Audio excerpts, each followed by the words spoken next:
तो इस वीडियो के माध्यम से दोस्तों हम लोग एवीएम का जो मॉड्यूल ए है उसको हम लोग कम्प्लीटली रिवाइज करेंगे अगले 30 से 40 मिनट में। सो फ्रेंड्स अंतिम तक बने रहें। सारा कंटेंट आपके मैक्विलन बुक से लिया गया है और आप एक एक चीज़ों को, चाहे वो जो भी न्यूमेरिकल सब्जेक्ट टॉपिक हो, थ्योरेटिकल सब्जेक्ट टॉपिक हो, उसको कवर कर पाएंगे इस वीडियो के माध्यम से। चलिए शुरुआत करते हैं हम लोग स्टैटिस्टिक्स से। तो स्टैटिस्टिक्स डेटा फैक्ट को क्लियरली प्रेजेंट करता है, कॉम्प्लेक्स डेटा को सिंप्लीफाई करता है, कंपैरिजन को फैसिलिटेट करता है, बहुत सारे वेरिएबल रिलेशनशिप को समझता है। और दोस्तों लिमिटेशन की बात करें स्टैटिस्टिक्स की, तो देखिए इस सबसे पहले ये इंडिविजुअल को इग्नोर करता है। दूसरी बात है, दूसरा लिमिटेशन है कि क्वालिटेटिव डेटा को यहाँ पे ओमिट किया जाता है और जो भी रिजल्ट्स होते हैं वो एवरेज रिजल्ट्स होते हैं, एक्यूरेट रिजल्ट्स नहीं होते हैं और कभी कभी बाइसनेस का भी रिस्क होता है डेटा में। तो सबसे पहले कुछ डेफिनेशन को देख लेते हैं। पहला है डेफिनेशन पॉपुलेशन। पॉपुलेशन क्या होता है कि आपका जो ऑब्जर्व कलेक्शन है उसे हम लोग पॉपुलेशन कहते हैं। जैसे मान लीजिए कि जितने भी एडल्ट मैन हैं इंडिया में उनका वेट, तो जैसे एग्जांपल के तौर पर पॉपुलेशन का एग्जांपल हो सकता है कि मान लीजिए मुंबई यूनिवर्सिटी के स्टूडेंट हैं, उनका जो जीपीए है उसका एक सेट हमारा पॉपुलेशन हो गया। जबकि सैंपल क्या होता है कि पॉपुलेशन का एक रिप्रेजेंटेटिव पार्ट होता है। ठीक है, डेटा के कैरेक्टरिस्टिक्स की बात करें तो सबसे पहला आता है हमारा वेरिएट। वेरिएट को हम लोग न्यूमेरिकल कैरेक्टरिस्टिक्स कहते हैं, जैसे कि प्राइस हो गया, वेट हो गया। दूसरा आता है हमारा डेटा का कैरेक्टरिस्टिक्स, वो होता है एट्रीब्यूट। एट्रीब्यूट होता है नॉन न्यूमेरिकल कैरेक्टरिस्टिक्स, जैसे कि कलर हो गया, रिलीजन हो गया। दोस्तों ये तो हमारे हो गए डेटा के कैरेक्टरिस्टिक्स। क्वांटिटेटिव वेरिएबल की बात करें, पहला होता है डिस्क्रीट वेरिएबल। डिस्क्रीट वेरिएबल का मतलब ये होता है कि ये काउंटेबल वैल्यूज़ लेता है, जैसे कि फैमिली मेम्बर्स हो गए। कंटिन्यूस वेरिएबल का मतलब कि कोई भी वैल्यू लेता है एक रेंज के अंदर, जैसे कि हाइट हो गया, राइट। तो अब जरा पैरामीटर और स्टैटिस्टिक्स की बात करें तो पैरामीटर क्या होता है कि इंटायर पॉपुलेशन के लिए फिक्स न्यूमेरिकल होता है, जैसे कि पॉपुलेशन का मीन हो गया। स्टैटिस्टिक्स में क्या होता है कि सैंपल का जो क्वांटिटी है उसके थ्रू हम लोग इस पैरामीटर को एस्टिमेट करते हैं, जैसे कि सैंपल मीन। दोस्तों इस पैरामीटर पॉपुलेशन के लिए यूज होता है और स्टैटिस्टिक्स मीन के लिए यूज होता है, प्लीज़ रिमेंबर। डेटा का कलेक्शन, तो रिसर्चर क्या करते हैं, डेटा कलेक्ट करते हैं रेस्पोंडेंट से। उसके बाद दोस्तों दो तरह के डेटा होते हैं। प्राइमरी डेटा क्या होता है कि आप इन्वेस्टिगेटर से डायरेक्टली डेटा कलेक्ट करते हैं, इसका मेथड हो सकता है direct interview, questionnaire, sensor, sample survey. Secondary data second hand information होते हैं, ये दूसरे के द्वारा कलेक्ट किया जाता है, प्रोसेस किया जाता है। इसका सोर्स हो सकता है हमारा existing record, publication, organisation, internet. तो डिस्टिंक्शन की बात करें तो प्राइमरी डेटा जो होता है वो हमारा फर्स्ट टाइम कलेक्शन होता है और secondary data collected from other source. Primary data जो है किसी एक के लिए, दूसरे के लिए सेकेंडरी डेटा हो सकता है। प्राइमरी डेटा ज़्यादा एक्यूरेट होता है as compare to secondary data, लेकिन प्राइमरी डेटा को कलेक्ट करने में आपको ज़्यादा रिसोर्स की रिक्वायरमेंट होती है। तो रॉ डेटा को पहले हम लोग रैंडमली अरेंज करते हैं और क्लासिफिकेशन क्या करता है, इन सभी डेटा को ऑर्गेनाइज करता है। क्लासिफिकेशन क्या करता है कि डेटा को ग्रुपिंग करता है कॉमन कैरेक्टरिस्टिक से, और टेबुलेशन का मतलब ये होता है कि हम डेटा को, जो क्लासिफाइड डेटा है उसे ऑर्गेनाइज वे में प्रेजेंट करते हैं। बेसिस ऑफ क्लासिफिकेशन की बात करें सबसे पहला होता है क्वालिटेटिव बेसिस। क्वालिटेटिव बेसिस में क्या होता है कि यहाँ पे क्वालिटीज़ या एट्रीब्यूट के बेसिस पे क्लासिफिकेशन किया जाता है। दूसरा हमारा बेसिस होता है वो होता है क्वांटिटेटिव बेसिस, यहाँ पे न्यूमेरिकल कैरेक्टरिस्टिक्स के बेसिस पे क्लासिफिकेशन किया जाता है। तीसरा हमारा कैरेक्टरिस्टिक्स होता है, बेसिस होता है वो होता है ज्योग्राफिकल बेसिस, यहाँ पे रीजन और लोकेशन के बेसिस पे क्लासिफिकेशन किया जाता है। और क्रोनोलॉजिकल बेसिस में टाइम ऑफ ऑकरेंस के बेसिस पे क्लासिफिकेशन किया जाता है। दोस्तों टाइप ऑफ क्लासिफिकेशन की बात करें तो one way, two way, multi way. One way में क्या होता है कि डेटा को सिंगल कैरेक्टरिस्टिक्स के लिए क्लासिफाई करते हैं।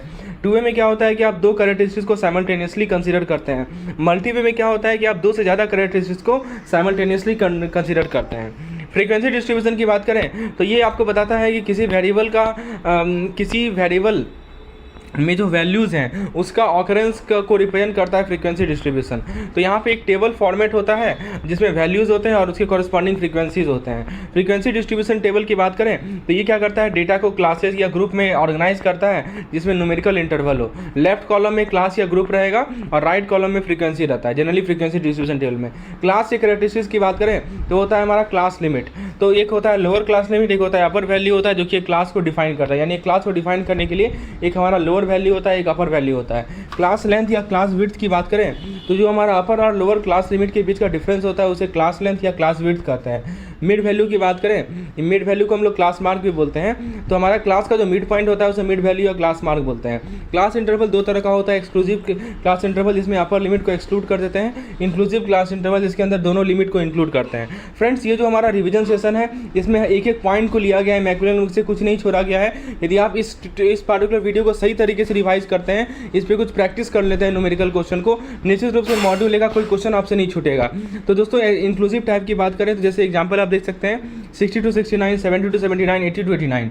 तो इसमें क्या है कि दोनों लिमिट को इंक्लूड किया गया है, दोनों लिमिट को फ्रीक्वेंसी कैलकुलेशन में इंक्लूड किया जाता है। नेक्स्ट होता है एक्सक्लूसिव क्लास लिमिट। जैसे हमने लिखते हैं 0 से 10, 10 to 20, 20 to 30, तो अपर लिमिट को एक्सक्लूड किया जाता है जो कि नेक्स्ट क्लास में प्रेजेंट होता है। जैसे 0 to 10 है ना, जिसमें 10 को हम नहीं लेंगे, 10 को लिया जाएगा अगले क्लास लिमिट में। ये समझ में आया? चलिए आगे बात करें क्लास के कैरेक्टरिस्टिक्स की। सबसे पहला आता है क्लास बाउंड्री। क्लास बाउंड्री क्या करता है दोस्तों, इंक्लूसिव क्लास को एक्सक्लूसिव में कन्वर्ट करता है विद बाउंड्रीज। जैसे क्लास आपको बताएं 5 to 9, 10 to 14, तो हम लोग इसको क्या किया, कन्वर्ट कर दिए। देखिए हमने क्या किया, इंक्लूसिव, ये तो हमारा इंक्लूसिव क्लास था, इसको मैंने एक्सक्लूसिव में कन्वर्ट कर दिया विद बाउंड्रीज। तो 5 to 9 को मैंने लिख दिया 4.5 से लेकर 9.5 तक, 5 में से 0.5 घटा दिया और 9 में से 0.5 जोड़ दिया। उसी तरह 10 से लेकर 14 को हमने लिख दिया 9.5 से लेकर 14.5 तक। ओपन इन क्लास इंटरवल क्या होता है कि जो हमारा अपर लिमिट या लोअर लिमिट होता है ना, वो पहले और लास्ट क्लास में मिसिंग होता है, तो उसको हम लोग ओपन इन क्लास इंटरवल कहते हैं। जैसे हम एग्जांपल लिखते हैं below 10, above 40, 10 to 20, 20 to 30।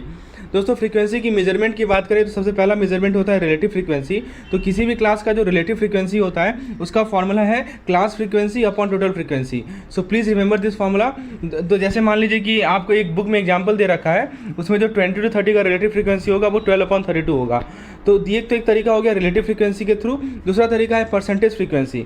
Percentage frequency क्या होता है, class frequency upon total frequency into 100। तो समझिए कि रिलेटिव फ्रीक्वेंसी एक तरह का रेशियो है, जबकि परसेंटेज में निकालने के लिए 100 से मल्टीप्लाई कर देते हैं। फ्रीक्वेंसी डेंसिटी क्या होता है, class frequency upon width of the class. दोस्तों फ्रीक्वेंसी डिस्ट्रीब्यूशन के टाइप्स की बात करें, पहला होता है डिस्क्रीट फ्रीक्वेंसी डिस्ट्रीब्यूशन। दूसरा दोस्तों डिस्क्रीट फ्रीक्वेंसी डिस्ट्रीब्यूशन में वेरिएबल जो है वो डिस्टिंक्ट वैल्यू लेते हैं। जैसे कि 10 फैमिलीज़ हैं, उसमें कितने पोस्ट ग्रेजुएट हैं, ये हमारा डिस्क्रीट फ्रीक्वेंसी डिस्ट्रीब्यूशन हो गया। दूसरा होता है हमारा कंटिन्यूस फ्रीक्वेंसी डिस्ट्रीब्यूशन। इसके अंदर क्या होता है कि वेरिएबल को क्लास इंटरवल में एक्सप्रेस किया जाता है इस लिमिट के अंदर। जैसे देखिए 20 स्टूडेंट के द्वारा जो मार्क्स ऑब्टेन किया गया उसको हम इंटरवल में कन्वर्ट कर देते हैं। दूसरा एग्जांपल है कि हम जो भी हमारे पास डेटा है नंबर ऑफ चिल्ड्रन पर फैमिली का 25 फैमिली के लिए। कुमुलेटिव फ्रीक्वेंसी डिस्ट्रीब्यूशन क्या होता है कि आप कुमुलेटिव फ्रीक्वेंसी डिस्ट्रीब्यूशन को प्रिपेयर करते हैं। जैसे आप देखिए स्टैटिस्टिक्स की बात करें बिजनेस में, so friends if you talk about the statistics in business, तो स्टैटिस्टिक्स दोस्तों आपको पता होगा कि एक टूल होता है बिजनेस में जिसको हम डिसीजन मेकिंग के लिए यूज़ करते हैं। सैम्पलिंग क्रूशियल इसलिए एक डेटा साइज के कारण। सैम्पलिंग जो हेल्प करता है आपको रिजल्ट जनरेट करने में। T toaster, food testing exemplify करता है सैम्पलिंग के सिग्निफिकेंस को। पॉपुलेशन के अंदर सारे आइटम्स आते हैं, सैम्पल एक सबसेट होता है जिसको हम लोग रिप्रेजेंटेशन के लिए यूज़ करते हैं। दोस्तों मीन हो गया, मीडियन हो गया, मोड हो गया, स्टैंडर्ड डेविएशन हो गया, ये सभी सैंपल को स्टैटिस्टिक्स के रूप में डिस्क्राइब करता है और पॉपुलेशन को पैरामीटर के रूप में डिस्क्राइब करता है। स्टैटिस्टिशियन रोमन लेटर को यूज़ करते हैं सैंपल स्टैटिस्टिक्स के लिए, ग्रीक या कैपिटल को यूज़ करते हैं पॉपुलेशन पैरामीटर के लिए। तो दोस्तों एक टेबल आपको बुक में दिया हुआ है जिसमें आपको सिम्बॉल लिखा हुआ है, उसमें आप देखे होंगे सिम्बॉल, ठीक है, कैपिटल एन क्या है, स्मॉल एन क्या है, सिग्मा क्या है। तो I think you know this, आपको पता है ये टेबल के बारे में। दोस्तों दो तरह का सैम्पलिंग मेथड होता है, एक होता है नॉन रैंडम और एक होता है रैंडम सैम्पलिंग। एक होता है जजमेंट सैम्पलिंग। जजमेंट सैम्पलिंग जो होता है ना वो पर्सनल नॉलेज पे रिलाई करता है। बाय सैम्पलिंग जैसे कि आप इंटरव्यू कर रहे हैं केवल वुमेन को, वुमेन बिल के लिए, वो आपके सर्वे के रिजल्ट को स्क्यू कर सकता है। दोस्तों बाय सैम्पलिंग स्ट्रॉन्ग ओपिनियन के साथ पब्लिक ओपिनियन को एक्यूरेटली रिफ्लेक्ट नहीं करता। साउंड सैंपल खासकर रैंडम सैम्पलिंग से जो आता है वो हेल्प करता है कि हम एरर को अवॉइड कर सकें इन एस्टिमेटिंग रिलायबिलिटी। अब जरा रैंडम सैम्पलिंग के टाइप्स की बात करें तो फ्रेंड्स रैंडम सैम्पलिंग के टाइप्स में सबसे पहला आता है simple random sampling, systematic sampling, stratified sampling, cluster sampling. Simple random sampling में क्या होता है कि प्रत्येक पॉसिबल सैंपल के पास इक्वल प्रोबेबिलिटी होता है पिक होने का। इसमें फेयरनेस और इंक्लूजन को इंश्योर किया जाता है सभी आइटम्स के लिए। जैसे एग्जाम्पल के तौर पर 4 टीनेजर हैं एक टॉक शो के लिए, तो पॉसिबल सैंपल हो सकता है AB, AC, AD, BC, BD, CD। तो इक्वल प्रोबेबिलिटी है प्रत्येक सैंपल का, इससे फेयरनेस इंश्योर होता है। रैंडम सैम्पलिंग के टेक्निक्स में एक होता है विदाउट रिप्लेसमेंट, एक होता है विद रिप्लेसमेंट। विदाउट रिप्लेसमेंट में जैसे एग्जांपल के तौर पर आप मान लीजिए कि पेपर का स्लिप आप पिक कर रहे हैं बिना उसे वापस पुट किए, तो ये हो गया विदाउट रिप्लेसमेंट। विद रिप्लेसमेंट क्या होगा कि आप स्लिप को वापस पुट कर रहे हैं, जिससे क्या होता है कि सेम आइटम दोबारा पिक किया जा सकता है, ये होता है विद रिप्लेसमेंट। इनफाइनाइट पॉपुलेशन का मतलब ये होता है कि थ्योरेटिकली पॉसिबल, लेकिन इस कारण से क्या होता है कि लार्ज प्रैक्टिकली इननंबरेबल पॉपुलेशन बढ़ जाता है। रैंडम सैम्पलिंग प्रोसेस में क्या है कि आप मान लीजिए 10 एम्प्लॉय को चूज कर रहे हैं 100 में से, आप स्लिप ड्रॉ कर रहे हैं किसी वेल मिक्स्ड बॉक्स से। तो उसके बाद दोस्तों सिस्टमेटिक सैम्पलिंग की बात करें तो एलिमेंट को चूज़ किया जाता है कंसिस्टेंट इंटरवल पे, टाइम में, ऑर्डर में या स्पेस में।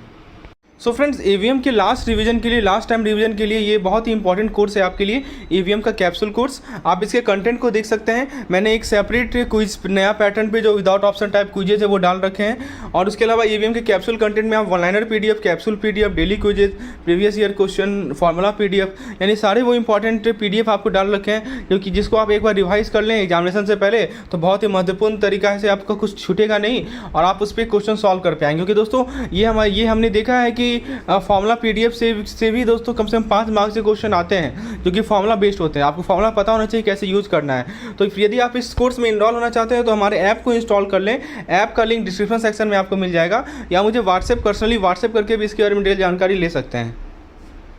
सो फ्रेंड्स, सिस्टमेटिक सैम्पलिंग को स्टडी कंटिन्यू रखते हैं। तो देखिए इसमें क्या होता है कि सिंपल रैंडम सैम्पलिंग से अलग होता है। प्रत्येक एलिमेंट का इक्वल चांस होता है, लेकिन प्रत्येक सैंपल का इक्वल चांस नहीं होता है। एरर पोटेंशियल की बात करें तो सिस्टमेटिक सैम्पलिंग के अंदर पोटेंशियल एरर होता है बेस्ड ऑन चूजन सिस्टम। जैसे कि मान लीजिए कि ज़्यादा लाइक्लीहुड है कि लोग फ्राइडे को बाहर खाएंगे क्योंकि वीकेंड स्टार्ट होता है, राइट। तो एडवांटेज बात करें सिस्टमेटिक सैम्पलिंग की तो क्विकर हो सकता है, कॉस्ट इफेक्टिव हो सकता है as compare to simple random sampling, और खासकर यूजफुल तब होता है जब एलिमेंट एक सीक्वेंशियल पैटर्न को फॉलो करता है। अब बात करें स्ट्रेटिफाइड सैम्पलिंग की तो ये पॉपुलेशन को होमोजेनस ग्रुप या स्ट्रेटा में डिवाइड करता है। तो 2 अप्रोच होता है, रैंडम सिलेक्शन होता है स्ट्रेटम प्रोपोर्शन के बेसिस पर। यूजफुल ये हमारा स्ट्रेटिफाइड सैम्पलिंग यूजफुल तब होता है जब पॉपुलेशन को नेचुरली हम लोग ग्रुप्स में डिवाइड करते हैं। तो ये हमारा स्ट्रेटिफाइड सैम्पलिंग हो गया। क्लस्टर सैम्पलिंग क्या होता है कि हम पॉपुलेशन को क्लस्टर में डिवाइड करते हैं और रैंडमली सैम्पल्स क्लस्टर में डिवाइड करते हैं। ये सूटेबल तब होता है क्लस्टर सैम्पलिंग जब किसी क्लस्टर के अंदर बहुत ज़्यादा वेरिएशन हो, लेकिन उनके आपस में जो है क्लस्टर्स के बीच में सिमिलैरिटी हो। तो ये हमारा क्लस्टर सैम्पलिंग होता है।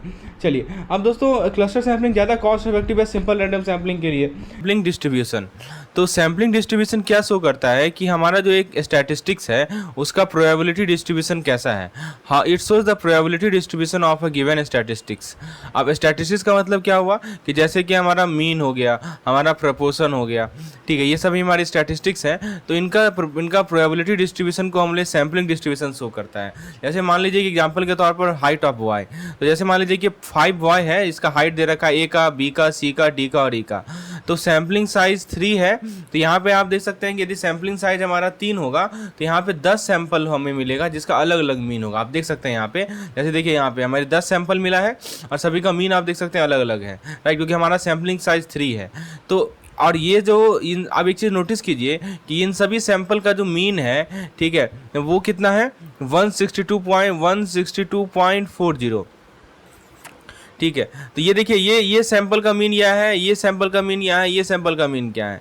तो इन सभी का मीन आप यदि निकालेंगे ना, सभी को जोड़ के 10 से डिवाइड करेंगे तो आपको मिलेगा 162.40, जो कि हमारे पॉपुलेशन के मीन से क्लोज होगा, समझे। तो यहाँ से क्या पता चलता है, यहाँ से एक बहुत इंपॉर्टेंट जानकारी हमें मिलती है कि अब एक और चीज़ यहाँ देख लीजिए कि सैम्पलिंग डिस्ट्रीब्यूशन को हम उसके मीन और स्टैंडर्ड डेविएशन से डिस्क्राइब करते हैं। जैसे मान लीजिए कि वाटर इन अ रिवर, तो इसे मान लीजिए कि 10 1 लीटर कंटेनर है, इसका सैंपल साइज हो गया, सैंपल का स्टैटिस्टिक्स हो गया मीन मरकरी पार्ट पर मिलियन, और सैम्पलिंग डिस्ट्रीब्यूशन हो गया sampling distribution of the mean.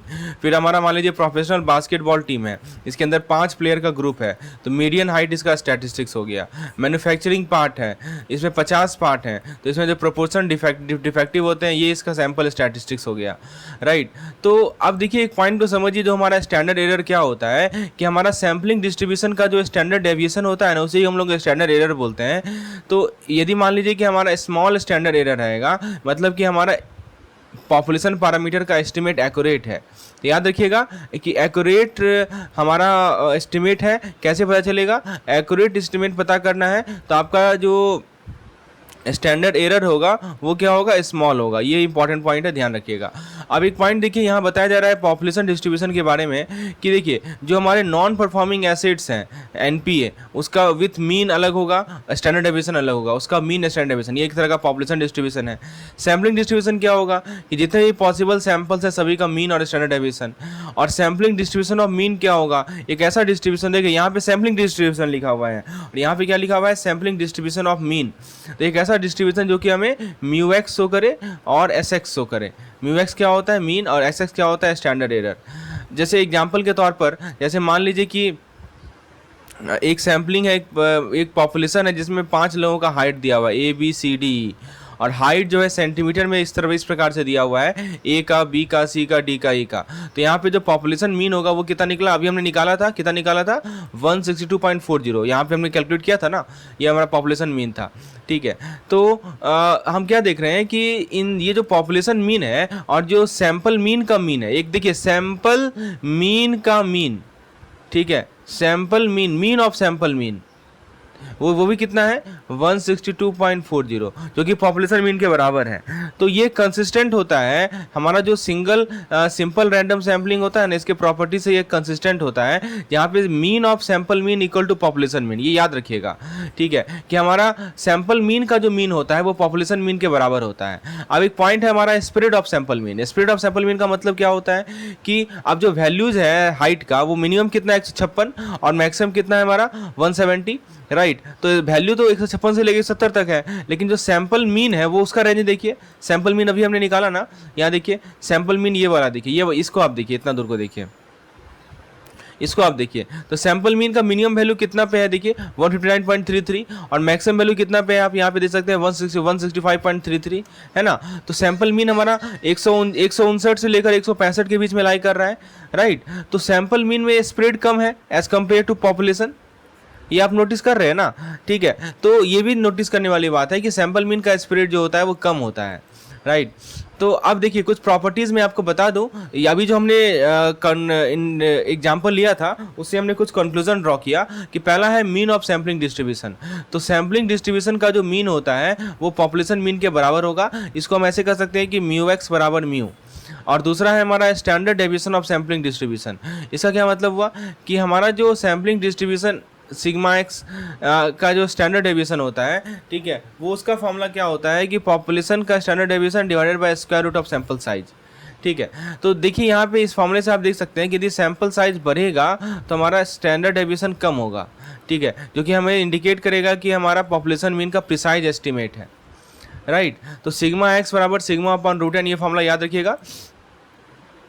जैसे एग्जाम्पल के तौर पर आप ये एग्जाम्पल ले सकते हैं, you can take one example.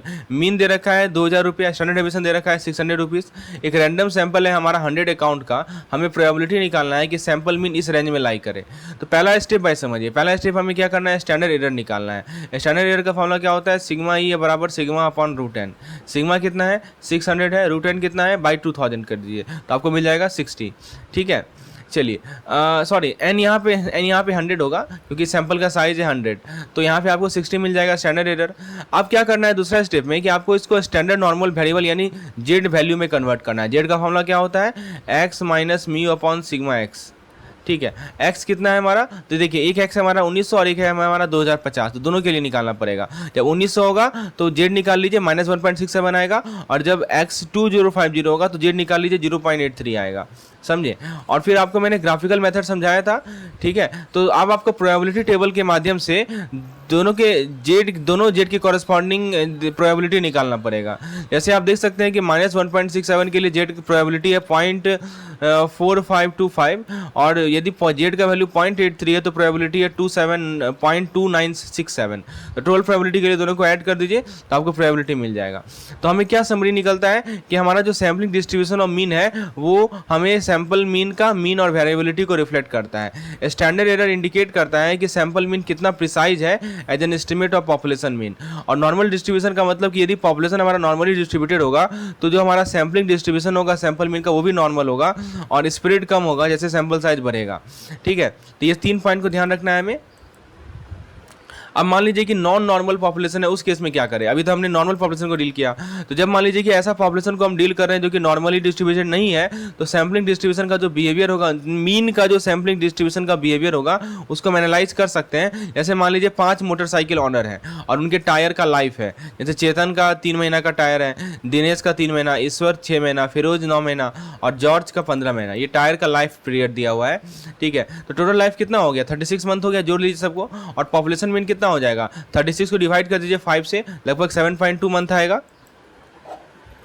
तो ये 7.2 मंथ आपका क्या निकला, पॉपुलेशन मीन निकला। तो आप सारे इन 3 ऑनर के सारे सैंपल को लीजिए, उनका सैंपल मीन निकालिए, उन्हें लिस्ट कीजिए, तो हम सैम्पलिंग डिस्ट्रीब्यूशन का मीन निकाल सकते हैं।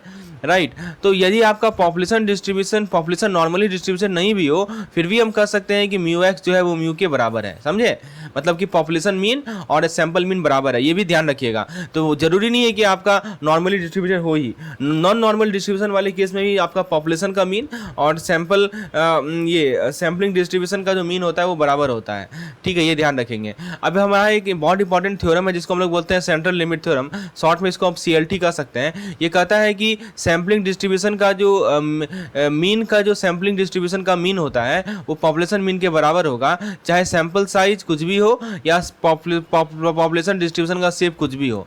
जैसे जैसे सैंपल साइज बढ़ेगा तो जो हमारा सैम्पलिंग डिस्ट्रीब्यूशन का मीन होगा वो नॉर्मेलिटी को अप्रोच करेगा, दिस विल बी नॉर्मल, ठीक है। तो ये थ्योरम क्रिटिकल है स्टैटिस्टिकल इन्फरेंस के लिए, क्योंकि ये अलाउ करता है कि हम सैंपल स्टैटिस्टिक्स को यूज करें ताकि हम पॉपुलेशन पैरामीटर के बारे में जानकारी ले सकें। तो इसका 2 की पॉइंट है, अभी जो हमने CLT डिस्कस किया था 2 की पॉइंट है। पहला है सैंपल साइज और नॉर्मेलिटी। तो एक सैंपल को बहुत ज़्यादा बड़ा नहीं होना चाहिए सैम्पलिंग डिस्ट्रीब्यूशन को नॉर्मल अप्रोच करने के लिए। स्टैटिस्टिक्स जो है नॉर्मल डिस्ट्रीब्यूशन को अप्रॉक्सीमेशन के रूप में यूज करते हैं। सैंपल साइज कम से कम कितना हो, sample size should be at least 30, कम से कम 30 हो, ठीक है। अच्छा, और इससे छोटे सैंपल के लिए भी हमारा सैम्पलिंग डिस्ट्रीब्यूशन नॉर्मल हो सकता है। तो इसका CLT का एप्लीकेशन क्या है, तो CLT का सिग्निफिकेंस ये है कि आप सैंपल स्टैटिस्टिक्स को यूज करके पॉपुलेशन पैरामीटर के बारे में इन्फ्रेंस निकाल सकते हैं। खासकर ये तब यूजफुल होता है जब हमारा पॉपुलेशन डिस्ट्रीब्यूशन का शेप हमें अननोन है, राइट। तो अब जैसे एग्जाम्पल के तौर पर आप एग्जाम्पल यहाँ ले सकते हैं, मान लीजिए कि डिस्ट्रीब्यूशन है annual earning of all bank teller with 5 year of experience, मतलब वैसे बैंक टेलर जिनके पास 5 साल का एक्सपीरियंस है उनका एनुअल अर्निंग जिसका मीन है 19,000 और स्टैंडर्ड डेविएशन है 2,000। तो यदि हम रैंडम सैंपल ड्रॉ करते हैं 30 टेलर का और हम जानना चाहते हैं कि क्या प्रोबेबिलिटी है कि उनका एवरेज अर्निंग जो है 19,750 से ज़्यादा है, तो वो हम निकाल सकते हैं। तो पहले हम क्या करेंगे, स्टैंडर्ड एरर निकालेंगे मीन का, कैसे, पॉपुलेशन स्टैंडर्ड डेविएशन के माध्यम से। तो पॉपुलेशन का स्टैंडर्ड डेविएशन कितना है 2000 डिवाइडेड बाय √30, तो हमें स्टैंडर्ड एरर निकल गया। फिर हम क्या करेंगे, सैंपल मीन को जेड स्कोर में कन्वर्ट करेंगे कॉरेस्पॉन्डिंग टू 19,750 माइनस हमारा 19,000 अपॉन 36.5.15, ये लगभग कितना देगा, 2.05 देगा। अब जेड टेबल के माध्यम से आप 2.05 के कॉरेस्पॉन्डिंग प्रोबेबिलिटी निकाल लीजिए तो आपको मिलेगा 0.0202, ठीक है। तो अब आप चार्ट टेबल को यूज कीजिए, उस प्रकार से आप निकाल सकते हैं कि प्रोबेबिलिटी जो है 0.0202 आएगा, मतलब 2.02% चांस है कि जो एवरेज अर्निंग होगा 3 बैग टेलर के सैंपल का वो 19,750 से ज़्यादा होगा, ठीक है। तो ये इस एग्जांपल से हम देख सकते हैं कि हमने यहाँ पे एज्यूम किया है कि सेंट्रल लिमिट थ्योरम को हम लोग यूज कर रहे हैं कि हम पॉपुलेशन पैरामीटर के माध्यम से के बारे में जानकारी ले रहे हैं सैंपल स्टैटिस्टिक्स के माध्यम से, क्योंकि हमारी पॉपुलेशन डिस्ट्रीब्यूशन हमें अननोन है, ठीक है। तो ये चीज़ आपको समझ में आया। तो इसी केस में आप देख सकते हैं कि पॉपुलेशन का मीन 162.40 है, तो सैंपल मीन का मीन भी कितना, सैंपल मीन का मीन क्या होगा, 162.40 होगा। स्प्रेड जो है इस रेंज में होगा, सैंपल का मीन का रेंज ये वाला होगा। यदि पॉपुलेशन नॉर्मल है तो सैम्पलिंग डिस्ट्रीब्यूशन भी नॉर्मल होगा, सैम्पलिंग डिस्ट्रीब्यूशन का मीन हमारा पॉपुलेशन मीन के बराबर होगा, सैम्पलिंग डिस्ट्रीब्यूशन का स्टैंडर्ड डेविएशन हमारा पॉपुलेशन के standard deviation divided by small root n होगा। ये 3 चीज़ याद रखिए, बहुत इंपॉर्टेंट है, ठीक है। फिर से रिपीट कर दें, रिपीट फिर से कर देते हैं आपके लिए। पॉपुलेशन नॉर्मल है, सैम्पलिंग डिस्ट्रीब्यूशन भी नॉर्मल होगा, सैम्पलिंग डिस्ट्रीब्यूशन का जो मीन होता है पॉपुलेशन मीन के बराबर होगा, सैम्पलिंग डिस्ट्रीब्यूशन का जो स्टैंडर्ड डेविएशन होता है वो पॉपुलेशन के standard deviation divided bye √n होता है। अब सैंपल साइज का क्या इफेक्ट पड़ता है वो भी मैं आपको रिकॉल करवा देता हूँ। सैंपल साइज यदि आपका बढ़ेगा तो हमारा जो सैम्पलिंग डिस्ट्रीब्यूशन का स्टैंडर्ड डेविएशन है वो घटेगा, ठीक है। तो देखिए सिंपल सी बात है, जैसे कि मान लीजिए सैंपल साइज 4 है और सैंपल साइज 3 है, तो किसमें स्टैंडर्ड डेविएशन आपका कम होगा, तो 4 वाले में कम होगा, समझे, इन्वर्स रिलेशन होता है, साइज से स्टैंडर्ड डेविएशन का इन्वर्स रिलेशन होता है। चलिए, तो ये चीज़ आपको समझ में आ गई। अब आप फाइनाइट पॉपुलेशन मल्टीप्लायर को पढ़ के जाइए, बहुत इंपॉर्टेंट है दोस्तों। आपको मैं फिर से बता दूं कि आपको इसका PDF की रिक्वायरमेंट है, आपको हमारे कैप्सूल कोर्स का अवेल कर सकते हैं। कैप्सूल कोर्स मात्र 120 रुपीज़ में आपको अवेलेबल है AVM का। और फ्रेंड्स, इसमें आपको कैप्सूल कोर्स में क्विजेज मिलेंगे, इसके अलावा आपको 1 लाइनर PDF मिलेगा, कैप्सूल PDF मिलेगा और व्हाट टू स्टडी PDF मिलेगा। तो फाइनाइट पॉपुलेशन मल्टीप्लायर क्या कहता है कि हमारे पास मान लीजिए पहले हम लोग इनफाइनाइट की बात करते हैं। तो यदि हमारे पास इनफाइनाइट पॉपुलेशन है तो स्टैंडर्ड एरर का फॉर्मूला होता है सिग्मा अपॉन रूट एन, जो अभी तक हम देखते आ रहे हैं, राइट। लेकिन जब हम फाइनाइट पॉपुलेशन के साथ डील करेंगे, अब फाइनाइट पॉपुलेशन को आप बोल सकते हैं सैम्पलिंग विदाउट रिप्लेसमेंट। एक ही चीज होता है, मैंने आपको बताया था कि जब भी हमारा सैम्पलिंग विदाउट रिप्लेसमेंट होता है, ठीक है, तो हमारा स्टैंडर्ड एरर का फॉर्मूला हम एडजस्ट कर देते हैं। क्या करते हैं एडजस्टमेंट? तो सिग्मा अपॉन रूट एन तो रहता ही रहता है, एक हमारा मल्टीप्लाइंग फैक्टर होता है capital n minus small n under root capital n minus one, इसको बोलते हैं फाइनाइट पॉपुलेशन मल्टीप्लायर। यहाँ पे कैपिटल एन क्या है? पॉपुलेशन साइज है, स्मॉल एन क्या है? हमारा स्मॉल सैंपल साइज है। इसके द्वारा, इसके थ्रू क्या करते हैं हम लोग? मल्टीप्लाई कर देते हैं, ठीक है। इसको क्या कहा जाता है? Finite population multiplier. जैसे मान लीजिए कि हमारा 20 टेक्सटाइल कंपनी है, सैंपल साइज 5 दे रखा है, स्टैंडर्ड डेविएशन पॉपुलेशन का दे रखा है 75। आपको मान लीजिए कि सैंपल का स्टैंडर्ड एरर निकालना है, तो सबसे पहले तो बेसिक चीज है sigma upon under root n under root 5 into under bracket capital n कितना है हमारा? 20 माइनस 5 अपॉन 20 माइनस 1। इसको सॉल्व कर लीजिए तो 29.8 आज हमारा स्टैंडर्ड एरर आ जाएगा। समझ में आया? तो जब भी फाइनाइट पॉपुलेशन हमारे पास रहेगा तो फाइनाइट पॉपुलेशन मल्टीप्लायर से मल्टीप्लाई करना बहुत जरूरी होता है। अब हम ये समझते हैं कि पॉपुलेशन के साइज का क्या इफेक्ट पड़ता है। समझिए, देखिए, यदि हमारा लार्जर पॉपुलेशन है as compare to sample size, तो मल्टीप्लायर हमारा 1 क्लोजर होगा। सिंपल सी बात है, capital n minus small n capital n minus 1, यही तो है मल्टीप्लायर हमारा, ठीक है, यही है ना। तो इसको आप ऐसे भी लिख सकते हैं ना, इसको नहीं लिख सकते हैं, यदि आप n से डिवाइड कर दें तो ये हमारा नहीं हो जाएगा 1 अपॉन एन, यदि n से डिवाइड करेंगे तो यदि मान लीजिए कि हमारा लार्जर पॉपुलेशन है रिलेटिव टू सैंपल, बहुत बड़ा पॉपुलेशन है, तो ये जो मल्टीप्लायर होगा ना वो हमारा क्लोजर टू 1 होगा। एग्जांपल जैसे यहाँ देखिए, मान लीजिए कि 1000 आइटम है, पॉपुलेशन का आइटम 1000 है और सैंपल साइज 20 है, तो माइनस कीजिएगा ना तो ये तो बहुत कम आएगा, लगभग 1 के बराबर आएगा, ठीक है। तो मतलब क्या हुआ? इसका मतलब ये हुआ कि हैविंग लिटिल इफेक्ट। तो यहाँ पे एक सैम्पलिंग फ्रैक्शन होता है जिसको हम लोग small n upon capital n बोलते हैं। इसको समझिए, ये क्या कहता है कि स्मॉल एन कैपिटल एन जो है ना, जब भी है स्मॉल होगा, मतलब कि यदि मान लीजिए 0.05 से भी कम है, तो आप फाइनाइट पॉपुलेशन मल्टीप्लायर को इग्नोर कर सकते हैं। जैसे एग्जांपल के तौर पर यहीं ले लीजिए, यहाँ पे 20 ले लीजिए और 1000 ले लीजिए, कितना होगा लगभग रेशियो बताइए? ये रेशियो 1/50 आएगा, यानी 1/50 को यदि आप डेसिमल में कन्वर्ट करें, ठीक है, तो इसको यदि आप 100 से मल्टीप्लाई डिवाइड कर लें तो 0.02 नहीं आएगा, और 0.02 हमारा 0.05 से कम होता है। तो यही कह रहा है कि यदि हमारा small n upon capital n का जो रेशियो है वो 0.05 से कम है, तो उस केस में आप फाइनाइट पॉपुलेशन मल्टीप्लायर को इग्नोर कर सकते हैं। ये बातें ध्यान रखिएगा। जैसे इस केस में आप देख सकते हैं स्मॉल एन हमारा 20 है, कैपिटल एन हमारा 1000 है, तो small n upon capital n का जो वैल्यू आ रहा है वो लगभग 0.02 आ रहा है, और ये 0.02 हमारा 0.05 से कम है। ऐसे केस में जो है ना, हम लोग ये जो टर्म है small capital n small n minus को इग्नोर कर दीजिए, ठीक है। स्टैंडर्ड एरर मोस्टली हमारे सैंपल साइज पे डिपेंड करता है, सैम्पलिंग फ्रैक्शन पे डिपेंड नहीं करता है, समझे? चलिए, तो ये पॉइंट को ध्यान रखना है, बहुत इंपॉर्टेंट पॉइंट डिस्कस किया हमने। एक पॉइंट है हमारा डिमिनिशिंग रिटर्न। तो लॉ ऑफ डिमिनिशिंग रिटर्न क्या कहता है कि यदि आप सैंपल साइज बढ़ाएंगे ना, मतलब कि सिग्मा, यदि आप सैंपल साइज बढ़ाएंगे, एन बढ़ाएंगे, तो स्टैंडर्ड एरर तो हमारा कम होगा, सिग्मा एक्स बार हमारा कम होता है, लेकिन जो बेनिफिट हमें मिलने वाला है वो घटते रहता है जैसे जैसे सैंपल साइज बढ़ता है। तो ऐसा नहीं कर सकते कि हम सैंपल साइज बढ़ाते जाए तो हमारा स्टैंडर्ड एरर कम होते जाए तो हमारे लिए बहुत ही बेनिफिशियल है, नहीं, ऐसा नहीं है। क्योंकि देखिए, इसी को कहा जाता है लॉ ऑफ डिमिनिशिंग रिटर्न। एक सवाल भी पूछा जाता है आपसे कि क्या सैंपल साइज बढ़ाना ठीक है? तो देखिए, ठीक नहीं है। यहाँ पे हमारा रिटर्न भी, जो हमें बेनिफिट मिलता है वो भी डिमिनिश होता है। तो जनरल रूल क्या है आप समझ लीजिए कि जब भी हमारा सैम्पलिंग फ्रैक्शन 0.05 से कम होगा तो आप सिंपल सा यही फॉर्मूला को यूज करेंगे, ठीक है। तो अभी तक हमने क्या देखा? अभी तक हमने ये देखा कि हम लोग फाइनाइट पॉपुलेशन मल्टीप्लायर को यूज करेंगे फाइनाइट पॉपुलेशन के लिए, ताकि स्टैंडर्ड एरर को एडजस्ट करें। स्टैंडर्ड एरर डिपेंड करता है सैंपल साइज में, लेकिन इंक्रीज सैंपल साइज में डिमिनिशिंग रिटर्न काम करता है। और यदि हमारा छोटा सैम्पलिंग फ्रैक्शन है, स्मॉल सैंपल फ्रैक्शन का मतलब कि स्मॉल एन अपन कैपिटल एन का वैल्यू 0.05 से कम है, ऐसे केस में कि हमारा फाइनाइट पॉपुलेशन मल्टीप्लायर का नेग्लिजिबल इफेक्ट होगा। अब मैं आपको ले चलता हूं अपने नेक्स्ट यूनिट में, जो कि हमारा सेंट्रल टेंडेंसी का मेजर। दोस्तों, सबसे पहले डेटा जो हम कलेक्ट करते हैं, चाहे प्राइमरी हो चाहे सेकेंडरी हो, उसको हम लोग क्लासीफाई करेंगे और फर्दर हम लोग उसको टैबुलेट करेंगे, राइट। तो और जो टैबुलेटेड डेटा होगा उसको हम लोग स्टैटिस्टिकल मेथड के माध्यम से एनालाइज करेंगे कंक्लूजन के लिए। जो हमारा सेंट्रल टेंडेंसी है, जो हमारा डिस्पर्सन है, ये लार्ज डेटा को रिड्यूस करता है सिंगल वैल्यू में, ताकि हम आसानी से उसे कंपेयर कर सकें, राइट। तो मान लीजिए कि हमारे पास बहुत बड़ा डेटा है और उसको हमको कंपेयर करना है, तो हम सिंगल वैल्यू में इसको रिड्यूस कर सकते हैं सेंट्रल टेंडेंसी और डिस्पर्सन के माध्यम से।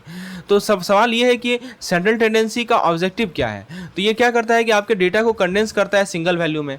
यहाँ पे हम डेटा सेट को कंपेरिजन कर सकते हैं, ये दिखाता है कि एक सेंट्रल वैल्यू के अराउंड कितना डेटा का क्लस्टर कैसा है। ये सब यही सब हमारा ऑब्जेक्टिव है सेंट्रल टेंडेंसी के मेजरमेंट का, राइट। अच्छा, अब उसके बाद दोस्तों एक और पॉइंट है जो कि हमें समझना है, वो ये है कि क्या कैरेक्टरिस्टिक्स है हमारा गुड मेजर का, अच्छा मेजर होने का क्या कैरेक्टरिस्टिक्स है। तो ये रिजिडली डिफाइन होगा, समझना काफ़ी आसान होगा, सभी ऑब्जर्वेशन पे बेस्ड होगा, मैथमेटिकल ट्रीटमेंट के लिए कैपेबल होगा और सैम्पलिंग फ्लक्चुएशन से बहुत से कम इफेक्ट होगा। तो ये सब तो थ्योरेटिकल एस्पेक्ट है। अब हम लोग न्यूमेरिकल एस्पेक्ट पे आते हैं। टाइप ऑफ एवरेज की बात करें तो एक मीन, मीडियन, मोड होता है।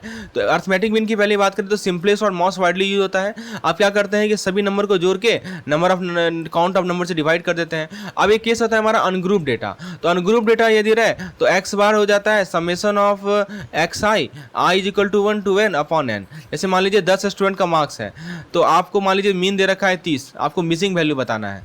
तो समेशन ऑफ एक्स 300 मान लीजिए हो गया, और समेशन ऑफ एक्स दे रखा है हमें 27 प्लस एक्स, यहाँ से एक्स निकाल सकते हैं। तो ये तो हमारा हो गया अनग्रुप डेटा का यदि मीन निकालना है, बहुत सिंपल। यदि ग्रुप डेटा हो तो क्या करना है, तो उस केस में हमें एक्स बार निकालने के लिए summation of f i into x i is equal to 1 to i is equal to n upon summation of f i is equal to 1 to i is equal to n। ये formula use करना है। जैसे देखिए i का value यहाँ पे दे रखा है 1 2 3 4 5 6 7 8 और एफ आई का वैल्यू दे रखा है 5 6 5 10 8 4 3 2, है ना।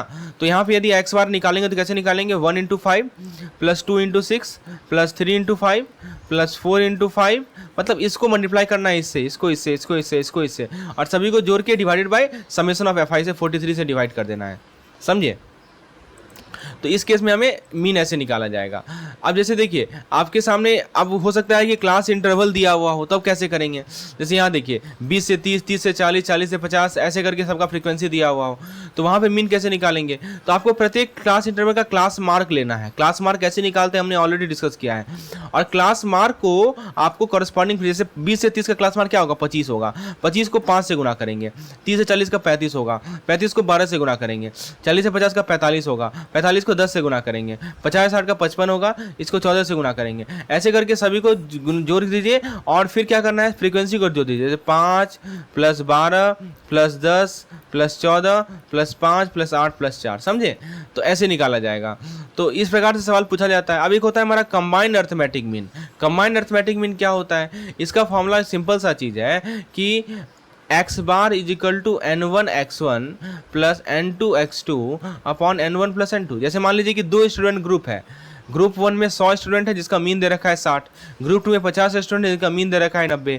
हमें यदि कंबाइंड मीन निकालना होगा तो 100 इंटू 60 प्लस 50 इंटू 90 अपॉन क्या हो जाएगा, 60 प्लस 90, समझे। तो ये हमें क्या मिल देगा, कंबाइंड मीन दे देगा।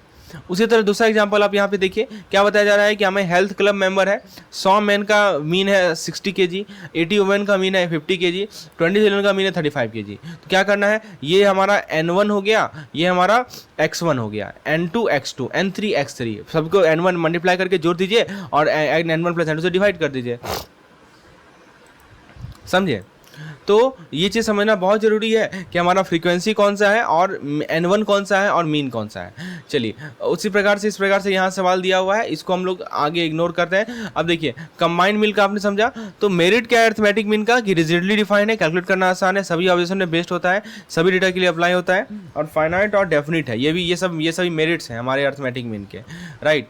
लेकिन डिमेरिट क्या क्या है कि एक्सट्रीम वैल्यू से हाईली अफेक्टेड होता है, रेशियो और परसेंटेज को एवरेज करने में यूजफुल नहीं होता है, हाईली स्क्यूड डिस्ट्रीब्यूशन के लिए इनएप्रोप्रिएट होता है, आप एक्यूरेटली कंप्यूट नहीं कर सकते यदि डेटा आइटम मिसिंग हो, और हमारे ऑब्जर्व वैल्यू से कंसाइड नहीं करेगा। अब हम बात करते हैं ज्योमेट्रिक मीन की। Let's talk about the geometric mean. Geometric mean क्या होता है कि ये सेंट्रल टेंडेंसी का मेजर करता है। हम लोग क्या करते हैं कि जो वैल्यूज है उसका प्रोडक्ट लेके फिर रूट लेते हैं। ये अर्थमेटिक मीन से हमेशा कम होगा, याद रखिएगा, जीएम है ऑलवेज लेस देन एएम, और ये जीएम जो है हम लोग पॉजिटिव वैल्यू के लिए ही यूज करते हैं, ओनली फॉर पॉजिटिव वैल्यू, क्योंकि नेगेटिव का मल्टीप्लाई और रूट निकालना इज इनकंसिस्टेंट। एप्लीकेशन कहाँ कहाँ है इसका, स्टॉक इंडिसेस, एनुअल रिटर्न निकालना है पोर्टफोलियो पे, एवरेज ग्रोथ रेट निकालना है, सेल डिवीजन और बैक्टीरियल ग्रोथ में इसका यूज किया जाता है ज्योमेट्रिक मीन का, राइट। तो जैसे इसका फॉर्मूला आप देख लीजिए, यदि हमारा डेटा अनग्रुप्ड रहेगा तो क्या करना है कि आपके पास n वैल्यू है, जैसे x1 है, x2 है, x3 है, x4 है, डॉट डॉट डॉट xn है। सभी को मल्टीप्लाई कर दीजिए, सभी को क्या कर दीजिए, मल्टीप्लाई कर दीजिए और whole to the power 1/n से डिवाइड कर दीजिए, तो हमें GM मिल जाएगा। जैसे मान लीजिए कि 4 वैल्यू दिया हुआ है, 10, 24, 15, 32, आपको इसका ज्योमेट्रिक मीन निकालना है। क्या करेंगे, 10 × 24 × 15 × 32 होल टू द पावर 1/4, कितना मिलेगा, 18.423। यदि हमारे पास इसी जगह पे ग्रुप डेटा रहता तो क्या करते हैं वहाँ पे, तो ग्रुप डेटा रहेगा तो x1 का फ्रीक्वेंसी f1 होगा, x2 का फ्रीक्वेंसी f2 होगा, x3 का फ्रीक्वेंसी f3 होगा। तो क्या करना है आपको कि x1 to the power f1, x2 to the power f2, x3 to the power f3, xn to the power fn divided by 1/f1 plus f2 plus dot dot dot fn। ठीक है, यदि हमारे पास ग्रुप डेटा रहेगा तो ये फॉर्मूले को हमें यूज करना पड़ेगा। ऐसे मान लीजिए कि आपके सामने कुछ डेटा दिया हुआ है, जैसे आप देख सकते हैं 1 है तो फ्रीक्वेंसी 5 है, 2 है 6 है, 3 है 5 है। तो यहाँ पे क्या करना है, सभी को पहले पावर पे, जैसे 1 to the power 5 multiplied by 2 to the power 6 multiplied by 3 to the power 5 multiplied by 4 to the power 10 whole divided by 1/5 plus 6 plus 5 plus 10। समझे, ये कितना मिल जाएगा, 2.4705। तो ये तरीका होता है ज्योमेट्रिक मीन निकालने का, चाहे हमारा ग्रुप डेटा हो या अनग्रुप डेटा हो। इसका मेरिट क्या है ये देखते हैं। तो इंडेक्स नंबर के लिए बहुत यूजफुल होता है, खासकर इंडेक्स नंबर के कंस्ट्रक्शन में बहुत यूजफुल होता है ज्योमेट्रिक मीन, और फ्लक्चुएशन से बहुत कम अफेक्टेड होता है। It is not affected by the fluctuation of the data, और ये सारे ऑब्जर्वेशन पे बेस्ड होता है, मतलब सारे डेटा पॉइंट को यहाँ पे ध्यान में लिया जाता है। यदि हम डिमेरिट की बात करें, ज्योमेट्रिक मीन का डिमेरिट क्या है, तो डिमेरिट है कि कॉम्प्लेक्सिटी है, मतलब इसको समझना जो है काफ़ी आसान नहीं है, और कंपटीशन का कभी कभी डिफिकल्टी आता है, हमें लॉगरिथम का नॉलेज चाहिए। ठीक है, और यदि डेटा वैल्यू 0 हो जाए या नेगेटिव हो जाए तो वहाँ पे हम लोग इसको यूज नहीं कर सकते हैं। अब HM की बात करते हैं। हार्मोनिक मीन क्या होता है कि हमारा अर्थमेटिक मीन जितने भी ऑब्जर्वेशंस हैं उनका रेसिप्रोकल ले लीजिए। फिर जैसे मान लीजिए कि पहला ऑब्जर्वेशन x1 है, फिर x2 है, फिर x3 है, फिर x4 है, तो आपको करना क्या है कि सबसे पहले इन सभी का रेसिप्रोकल ले लीजिए, 1/x1, 1/x2, 1/x3, 1/x4, है ना। और फिर क्या कर लीजिए, रेसिप्रोकल निकाल के इसका मीन ले लीजिए।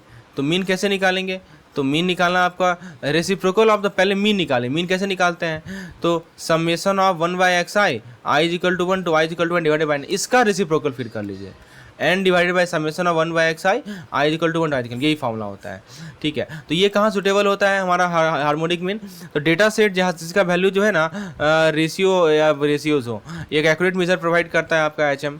ठीक है, हार्मोनिक मीन की बात करें तो आप देखो, एक होता है हमारा कंबाइंड हार्मोनिक मीन। तो जैसे हमें कंबाइंड अर्थमेटिक मीन हमने निकाला था, वैसे ही हम लोग कंबाइंड हार्मोनिक मीन भी निकालते हैं। तो ये चीज़ यहाँ बताया जा रहा है, आई थिंक ये रिपीट हो गया एक बार। हाँ, एक और फॉर्मूला याद रखिए कि अभी कंक्लूजन क्या निकलता है कि हमारा यदि सेम यूनिट रहे तो AM सबसे बेस्ट होता है, यदि हमारे पास डिफरेंट यूनिट रहे तो GM सबसे बेस्ट होता है, और यदि हमारे पास डिफरेंट यूनिट रहे लेकिन रेशियो और रेट्स रहे तो HM सबसे बेस्ट होता है। और एक फॉर्मूला याद रखिएगा कि AM = HM = GM²। दोस्तों, ये जो आपको कंटेंट प्रोवाइड की जा रही है, सारे के सारे कंटेंट मैकमिलन बुक से हैं। आप बुक पढ़ने जाएंगे तो हो सकता है कि वहाँ पे लंबे लंबे पैराग्राफ में आपको चीज़ें मिले, और यहाँ पे आपको एकदम क्विक नोट्स में शॉर्ट नोट में मिल रहा है। तो ये बहुत ही इफेक्टिव सेशन है। तो अब हम जैसे मान लीजिए कि 2 नंबर A और B है, उसका HM निकालना है। AM दे रखा है 16, GM दे रखा है 8। कैसे निकालिएगा, सिंपल सा रूल है, √6 × 8 16 × 8, तो हमें मिल जाएगा HM, कितना मिलेगा, हमें मिलेगा 4, राइट। चलिए, तो सॉरी GM² होता है ना, तो यहाँ पे गलती हो गया, AM × HM = GM², तो HM मिल जाएगा आपको 4।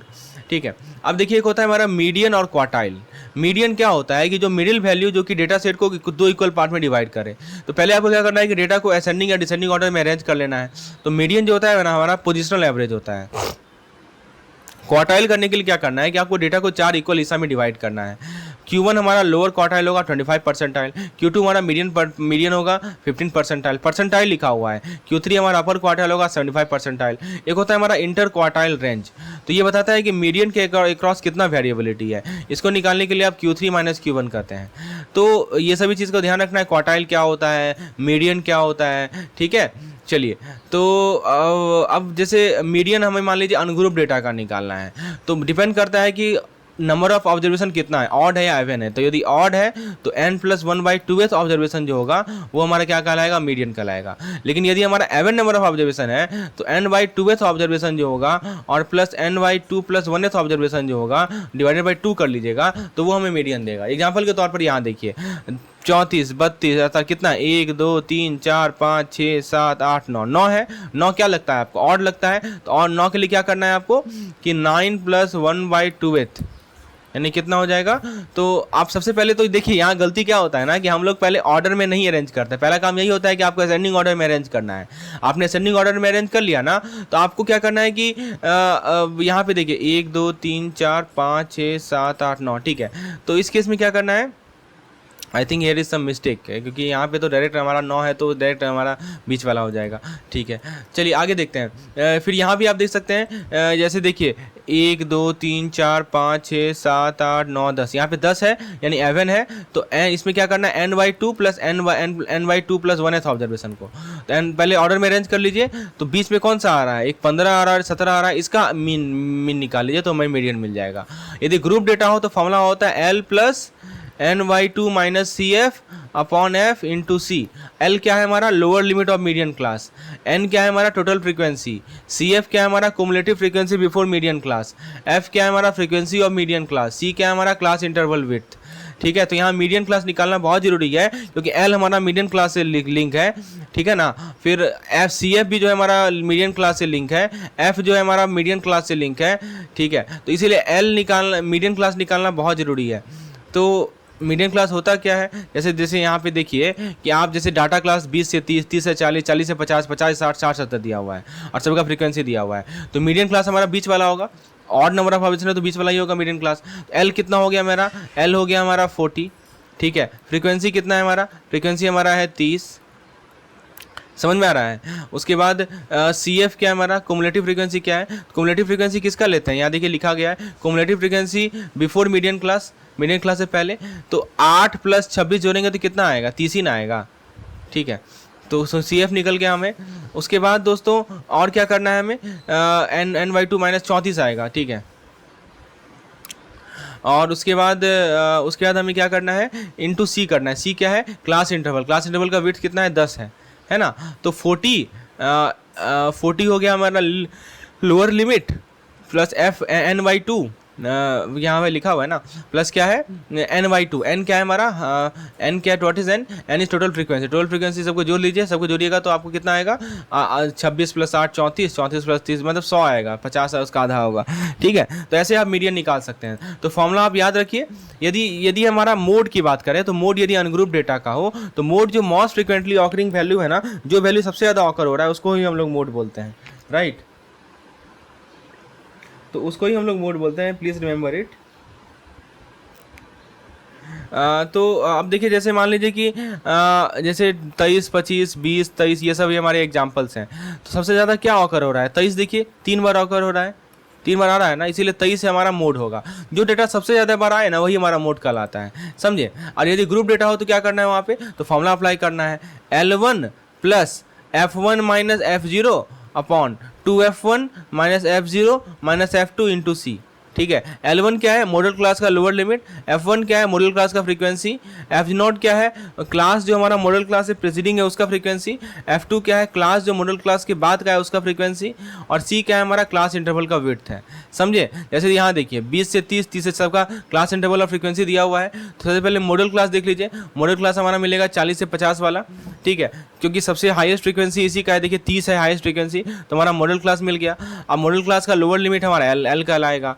मॉडल क्लास का जो फ्रीक्वेंसी है वो F1 कहलाएगा, है ना। प्रीसीडिंग क्लास का जो मॉडल फ्रीक्वेंसी होगा उसको F0 कहेंगे।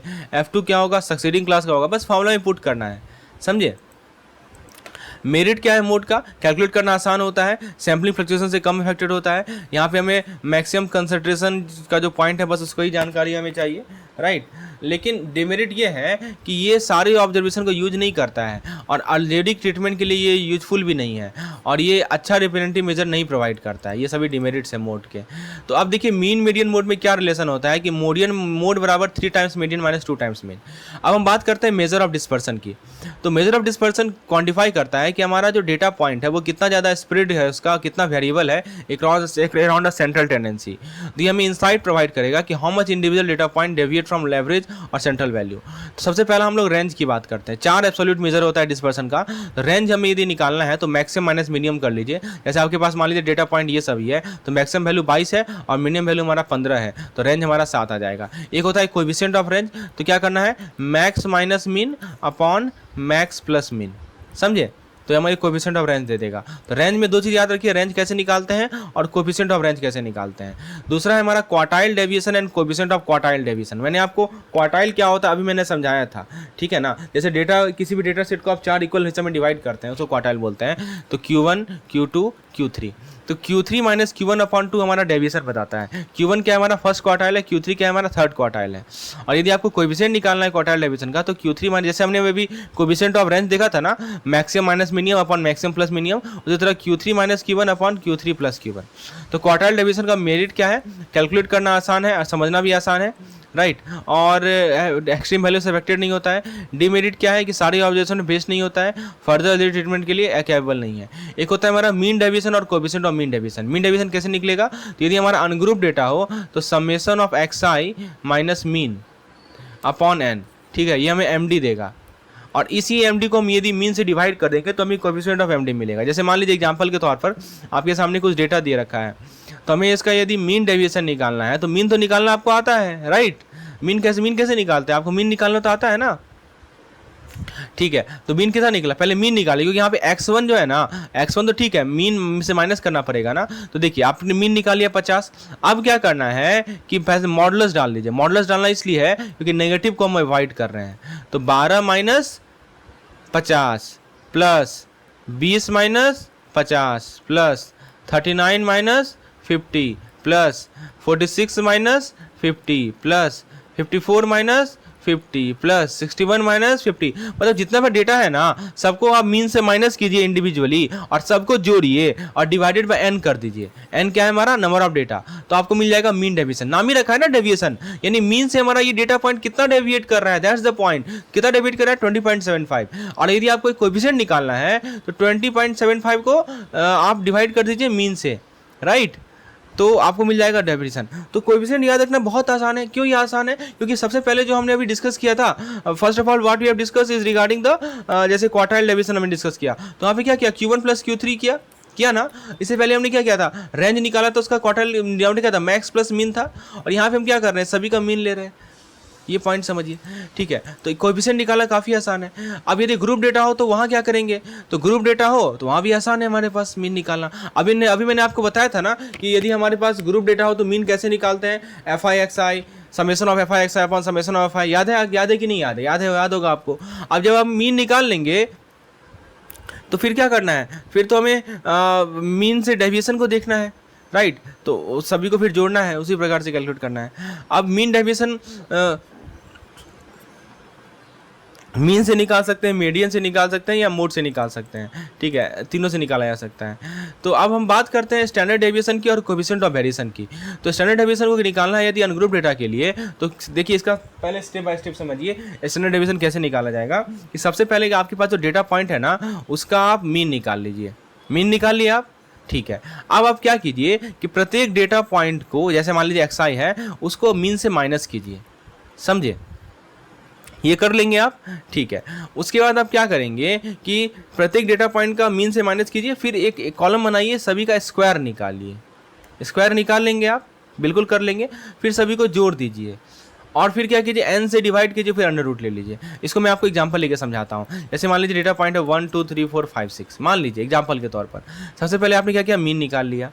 मान लीजिए मीन कितना आएगा, यहाँ पे आप यदि मीन निकालने जाएंगे तो सभी को 2 1 3 3 3 6 6 4 10 10 5 15 15 6 21 21 1 2 3 4 5 6, ठीक है। तो ये कितना हो जाएगा, 3.5 आएगा, ठीक है। तो अब ये हमारा xi हो गया, मीन हमारा निकल गया 3.5। एक कॉलम आप बनाइए xi माइनस x बार का, तो 1 minus 3.5, 2 minus 3.5, 3 minus 3.5, 4 minus 3.5, 5 minus 3.5, 6 minus 3.5। अब क्या करेंगे, कॉलम बनाएंगे xi माइनस x बार का स्क्वायर का, तो ये कितना आएगा, माइनस 5 आएगा, माइनस 2.5 का स्क्वायर, ठीक है, क्योंकि नेगेटिव तो होगा नहीं, 1.5 का स्क्वायर, फिर यहाँ पे जो भी आएगा ये आएगा जाएगा, और सबको जोड़ दीजिए, ये सबको जोड़ दीजिए। मान लीजिए जोड़ के आता है 50, तो इस 50 को आप क्या कीजिए, n से डिवाइड कर दीजिए। n कितना है हमारा, n है नंबर ऑफ ऑब्जर्वेशन, कितना है 6, और फिर उसका रूट ले लीजिए। तो ये प्रोसेस होता है हमें स्टैंडर्ड डेविएशन निकालने का। और यदि हमें, ये तो अनग्रुप डेटा के लिए, यदि ग्रुप डेटा है तो फ्रीक्वेंसी से मल्टीप्लाई करना पड़ेगा, समझे। यदि हमें कोएफिशिएंट ऑफ वेरिएशन निकालना है तो क्या करना है, हमें एस डी को नोमीटर में लिखना है, यानी स्टैंडर्ड डेविएशन जो हमने निकाला नोमीटर में लिखना है, और एक्स बार को मीन से। देखिए एक चीज़ नोटिस कीजिए कि हमें जब भी कोएफिशिएंट निकालना हो ना तो मीन से डिवाइड करना है, एकदम रट लीजिए इसको, कोई कन्फ्यूजन नहीं होना चाहिए कि हमें जब भी कोएफिशिएंट निकालना हो तो मीन से डिवाइड करेंगे, राइट। अच्छा, तो स्टैंडर्ड डेविएशन का डिमेरिट क्या है कि एक्सट्रीम इन्फॉर्मेशन सेंसिटिव होता है, स्क्वायर डेविएशन इन्वॉल्व होता है, ठीक है। अच्छा, अब डिमेरिट जब हमने बात किया, मेरिट की बात कर लेते हैं। अब हम बात करते हैं स्क्यूनेस और कुर्टोसिस की। स्क्यूनेस हमें हमारे डिस्ट्रीब्यूशन की एसिमेट्री को बताता है। हो सकता है कि पॉजिटिव स्क्यू या नेगेटिव स्क्यू हो। पॉजिटिव स्क्यू का मतलब कि मीन और मीडियन जो है मोड से ज़्यादा हो, नेगेटिव स्क्यू का मतलब कि मीन और मीडियन जो है मोड से कम हो। अब एक कार्ल पियर्सन स्क्यूनेस कोएफिशिएंट होता है जिसको हम लोग बीटा 1 बोलते हैं। इसको निकालने का तरीका है μ3/σ³। फॉर्मूला याद रखिएगा, बहुत इंपॉर्टेंट है, μ3/σ³ बीटा 1 यदि 0 से बराबर है, 0 से बड़ा है तो पॉजिटिव स्क्यू माना जाएगा। बीटा 1 यदि 0 से कम है तो नेगेटिव स्क्यू माना जाएगा। और यदि बीटा 1 हमारा 0 है तो उस केस में सिमेट्रिक डिस्ट्रीब्यूशन होगा। इसी को कहा जाता है, स्क्यूनेस कहा जाता है, right. This is called skewness. Skewness को रिप्रेजेंट करने के लिए हम लोग बीटा 1 का यूज करते हैं। We use the term beta 1 to calculate the skewness, please remember it.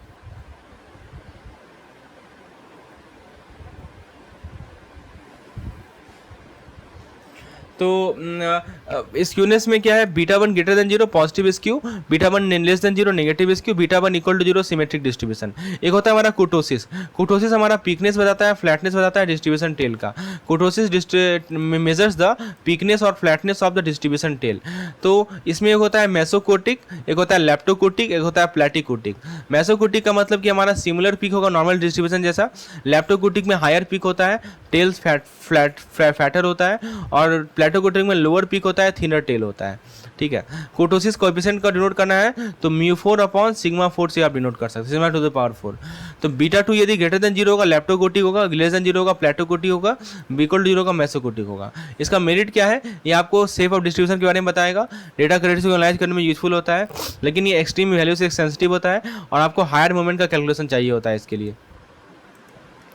चलिए, अब एक होता है हमारा कोरिलेशन कोएफिशिएंट जिसको हम लोग स्मॉल आर से डिनोट करते हैं। तो ये आपको बताता है कि लीनियर रिलेशनशिप जो दो वेरिएबल के बीच में है उसका स्ट्रेंथ क्या है, उसका डायरेक्शन क्या है। जैसे मान लीजिए दो वेरिएबल एक्स और वाई, इसके बीच में लीनियर रिलेशनशिप है, तो उसका स्ट्रेंथ क्या है, उसका डायरेक्शन क्या है, ये हमें कौन बताएगा, कोरिलेशन कोएफिशिएंट बताएगा।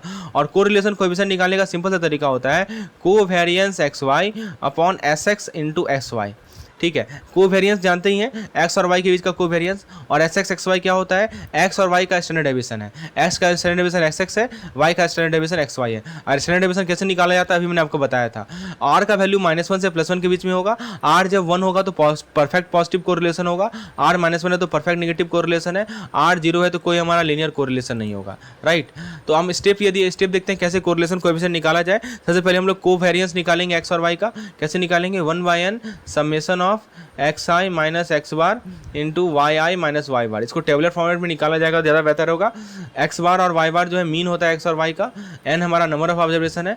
फिर आप स्टैंडर्ड डेविएशन निकाल लीजिए, ठीक है। अभी हमने निकालना सीखा है कैसे निकाला जाता है स्टैंडर्ड एक्स और वाई का। फिर आप कोवेरिएंस निकाल लीजिए। ये 3 स्टेप फॉलो करना है, पहले कोवेरिएंस निकालना है, फिर एस एक्स एक्स वाई निकालना है, दैट्स ऑल। अब देखिए एक चीज़ नोटिस कीजिए कि जितना आर 1 से क्लोजर होगा ना उतना ही हमारा स्ट्रॉन्गर कोरिलेशन होगा। पॉजिटिव आर मतलब पॉजिटिव रिलेशनशिप है, मतलब दोनों वेरिएबल एक साथ बढ़ रहा है। नेगेटिव आर मतलब नेगेटिव रिलेशनशिप है, एक वेरिएबल बढ़ रहा है दूसरा घट रहा है। कोई कोरिलेशन मतलब कि आर 0 होगा।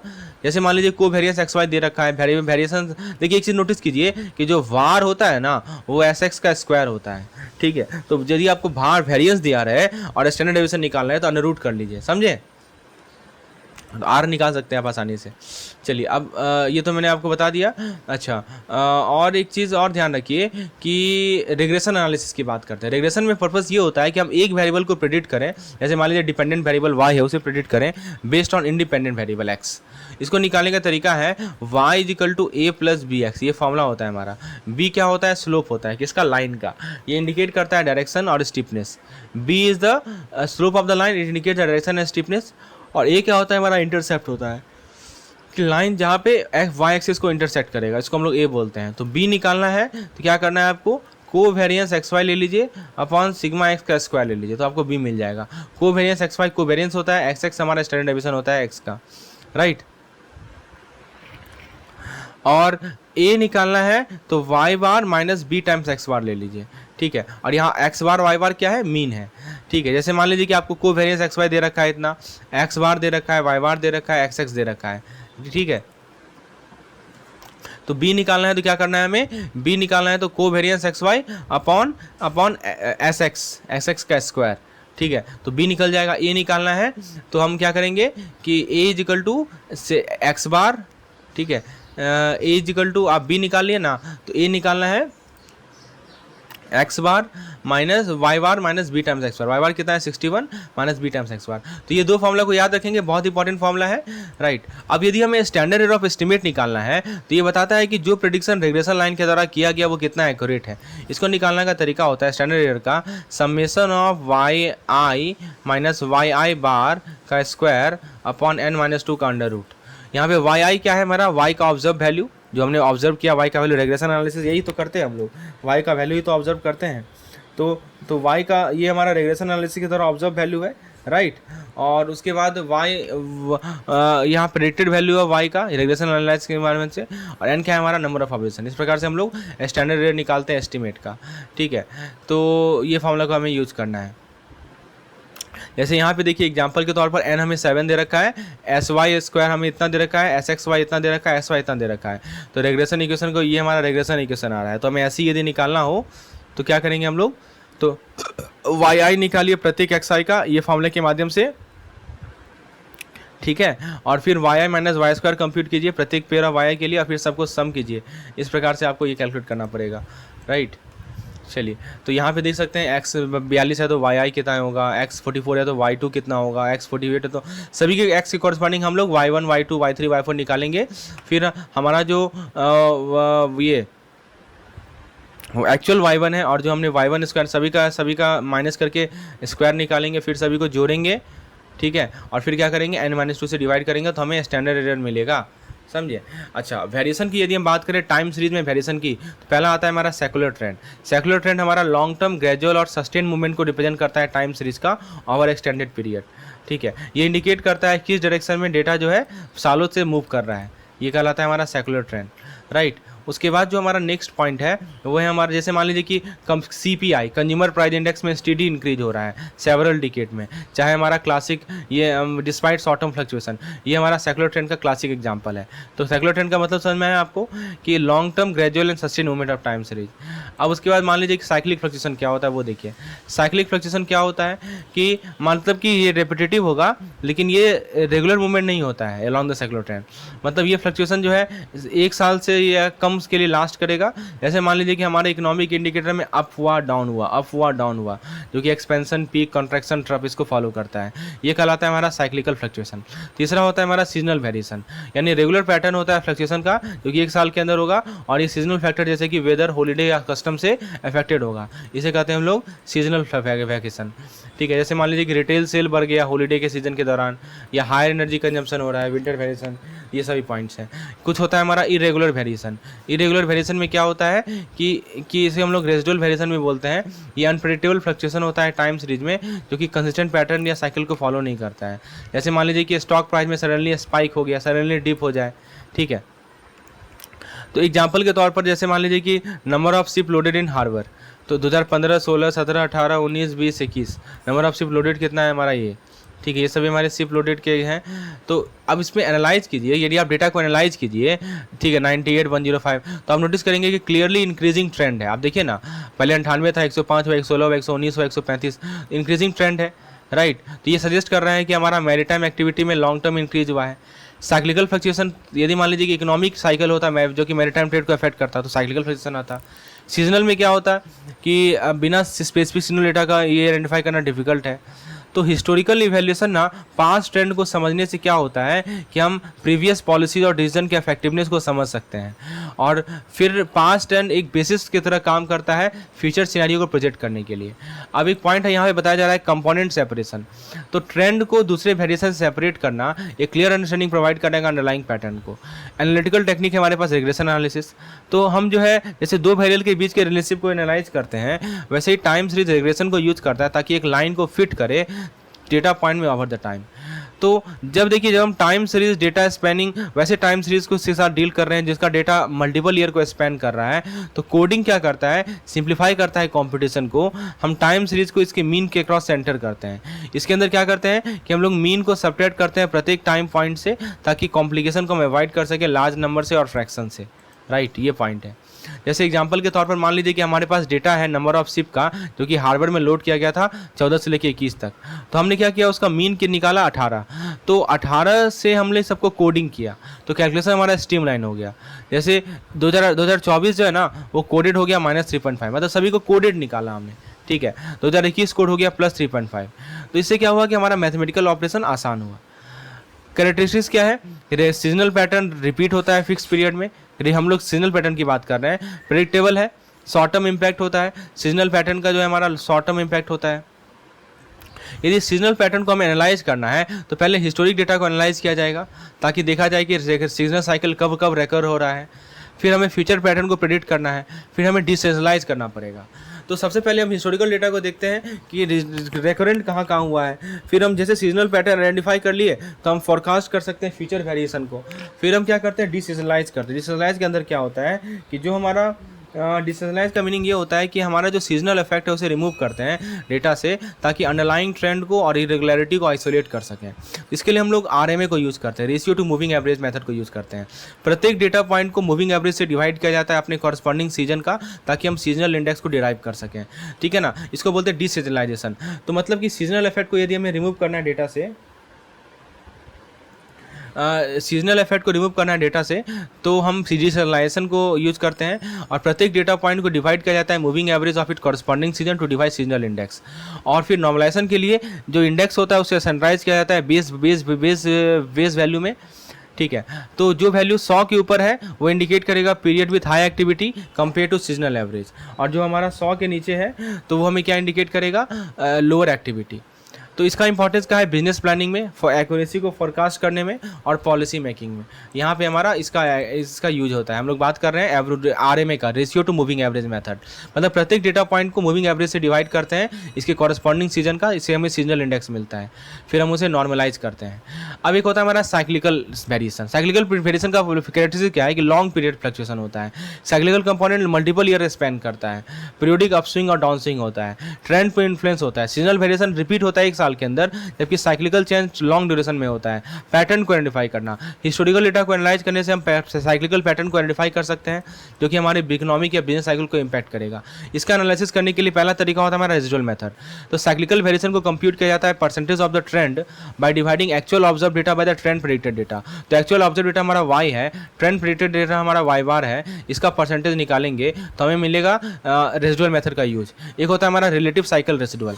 तो इसमें क्या करते हैं हम लोग, परसेंटेज डेविएशन निकालते हैं ट्रेंड से प्रत्येक डेटा पॉइंट के लिए। परसेंटेज डेविएशन कैसे निकलेगा, y minus y bar upon y bar into 100, ठीक है।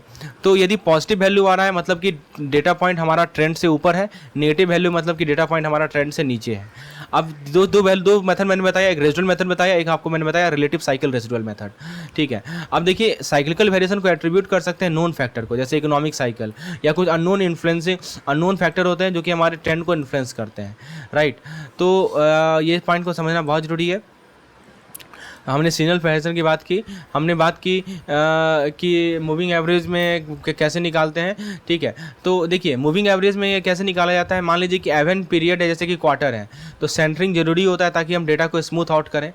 तो मूविंग एवरेज निकाल लीजिए और फिर एडजस्टेंट वैल्यू निकालिए, एवरेज कीजिए, ठीक है। जैसे एग्जांपल के तौर पर मैं कम समझाता हूँ, जैसे आपको सीजनल इंडेक्स निकालना है तो सबसे पहले आप क्या कीजिए कि percentage of actual value to moving average निकालिए। एक्चुअल वैल्यू को नोमीटर में डालिए और मूविंग एवरेज को डिनोमीटर में डाल लिए, इंटू 100 कीजिए। आप बुक में देखेंगे ना तो बुक में एक एग्जांपल दिया हुआ है, तो वहाँ पे जैसे Q3 का 2012 का Q3 निकाला तो हमें एक्चुअल वैल्यू लिखा हमने और मूविंग एवरेज लिखा इंटू 100 किया। फिर हमने मॉडिफाइड मीन का कैलकुलेशन किया, तो जो हमारा हाईएस्ट और लोएस्ट वैल्यू था उसे डिस्कार्ड किया और मॉडिफाइड मीन निकाला प्रत्येक क्वार्टर के लिए, Q1, Q2, Q3, Q4, और सभी को जोड़ा तो हमें ये मिला। और इसको हमने बेस 100 में एडजस्ट किया, मतलब कि मॉडिफाइड मीन को बेस 100 में एडजस्ट किया ताकि इंश्योर करें कि क्वार्टरली इंडिसेस का सम 400 के बराबर, न ताकि 404 हो।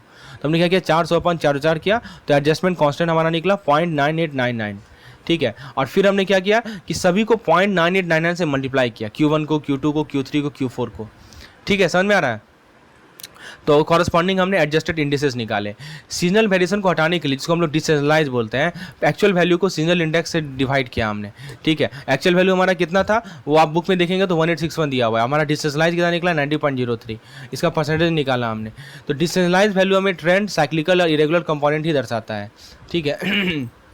तो आपसे पूछा जाएगा कि सीजनल इंडेक्स निकालो एंड कांस्टेंट निकालो, एडजस्टमेंट कांस्टेंट निकालो, तो इस प्रकार से आप निकाल सकते हैं, ठीक है। यदि हमारा इरेगुलर वेरिएशन हो तो इरेगुलर वेरिएशन का मतलब ये होता है कि हमारा जो टाइम सीरीज में अनप्रेडिक्टेबल फैक्टर है, जिसको हम लोग मैथमेटिकली आइसोलेट नहीं कर सकते हैं, लेकिन जैसे मान लीजिए कि एक्सट्रीम वेदर हो गया या वार हो गया, ठीक है, तो ओवर टाइम ये रैंडम वेरिएबल जो है बैलेंस आउट हो जाते हैं। जैसे आपको यहाँ पे डेटा दिया हुआ है TSCI का, Q1, Q2, Q3, Q4, है ना। सेल्स डेटा पर क्वार्टर में सेल्स डेटा है 1000 के टर्म्स में, 10,000 के टर्म्स में।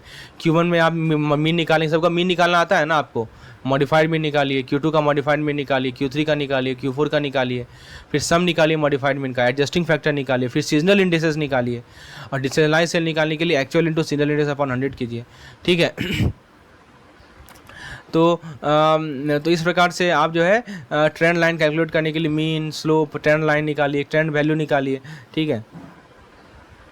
फिर डिसेंट्रलाइज परसेंटेज ऑफ ट्रेंड निकालिए। इन सभी को हमने डिटेल में डिस्कशन किया है अपने वीडियो लेक्चर में, तो अभी मैं इसे आपको डिस्कस नहीं कर सकता हूँ क्योंकि this is short revision session. आप प्रोबेबिलिटी पे आ जाते हैं, तो प्रोबेबिलिटी का मतलब ये होता है कि क्या चांस है, क्या लाइक्लीहुड है कि हमारा किसी इवेंट के होने का। जैसे मान लीजिए पिकनिक आप प्लान कर रहे हैं, तो हो सकता है कि इसमें बारिश हो जाए, 60% चांस है बारिश होने का, तो इसका प्रोबेबिलिटी हम लोग बोलेंगे 0.6। इसमें फैक्टोरियल बहुत इंपॉर्टेंट होता है। फैक्टोरियल का मतलब होता है कि सारे पॉजिटिव इंटीजर का product up to a given number. जैसे 5 फैक्टोरियल है, मतलब 1 × 2 × 3 × 4 × 5, तो फार्मूला होता है फैक्टोरियल बराबर ये फार्मूला होता है। याद रखिएगा फैक्टोरियल 0 1 होता है, फैक्टोरियल 1 हमारा 1 होता है। यदि परम्यूटेशन की बात करें तो PNR या NPR ऐसे डिनोट करते हैं परम्यूटेशन को। ये हमारा परम्यूटेशन का मतलब ये होता है कि ऑब्जेक्ट का अरेंजमेंट जब ऑर्डर मैटर करे तब हमारा जो ऑब्जेक्ट का अरेंजमेंट होता है वो हमारा परम्यूटेशन होता है। की पॉइंट याद रखिएगा, ऑर्डर मैटर करना चाहिए, ठीक है। जैसे 3 आइटम है ABC, तो ऑर्डर मैटर कर रहा है तो AB और BA का मतलब अलग अलग होगा, समझ रहे हैं। तो इसीलिए हमारे पास 6 तरह का परम्यूटेशन होगा, लेकिन कॉम्बिनेशन में ऑर्डर मैटर नहीं करता है, तो AB बोले या BA बोले बात बराबर है, समझे। तो इसका फॉर्मूला क्या होता है, NCR, factorial N upon factorial R upon factorial N - R, ठीक है। तो चाहे हम AB बोले चाहे BA बोले एक ही चीज़ होता है। दोनों में क्या रिलेशन है कि यदि हम NPR बराबर NCR इंटू फैक्टोरियल R, दोनों में ये रिलेशन है, ठीक है।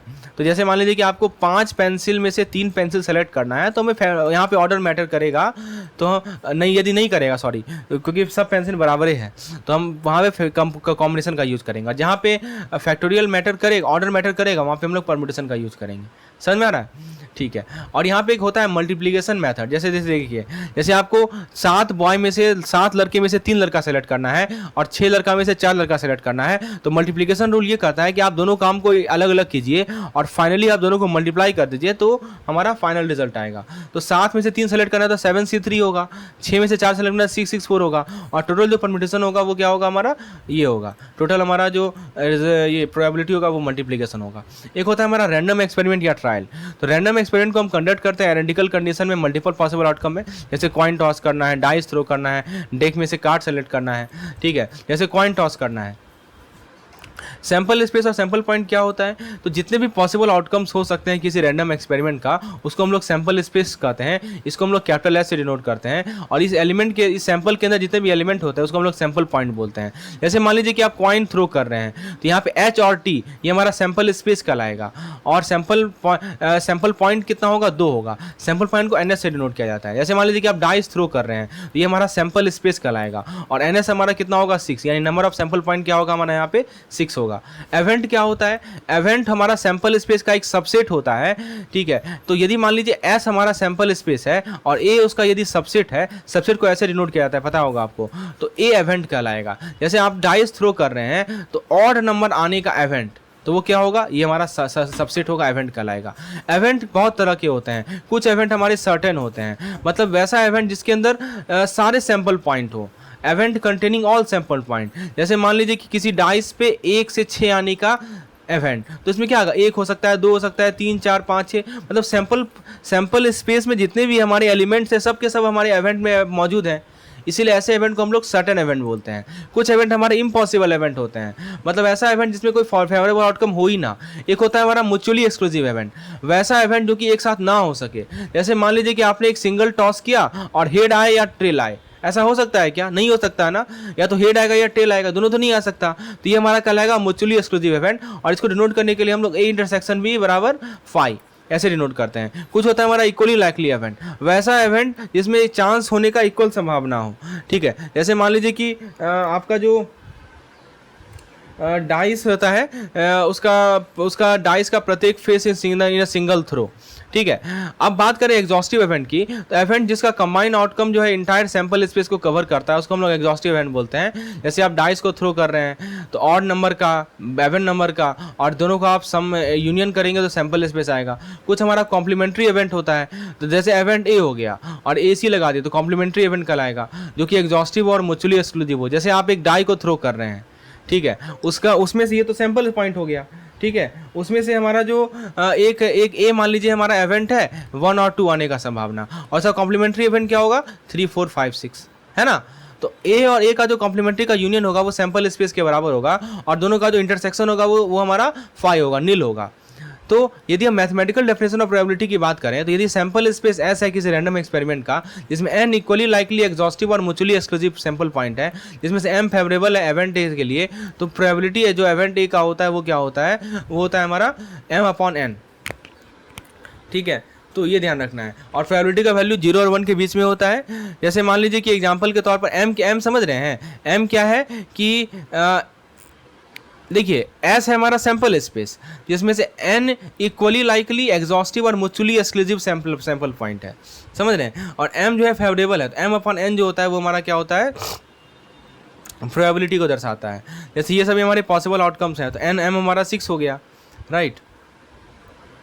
जैसे आपने 2 अनबाइस्ड डाइस थ्रो किया, तो क्या प्रोबेबिलिटी है कि दोनों डाइस सेम नंबर शो करे, तो एम हमारा 6 हो गया, और टोटल आउटकम 36 होगा, तो प्रोबेबिलिटी मिल जाएगा 1/6।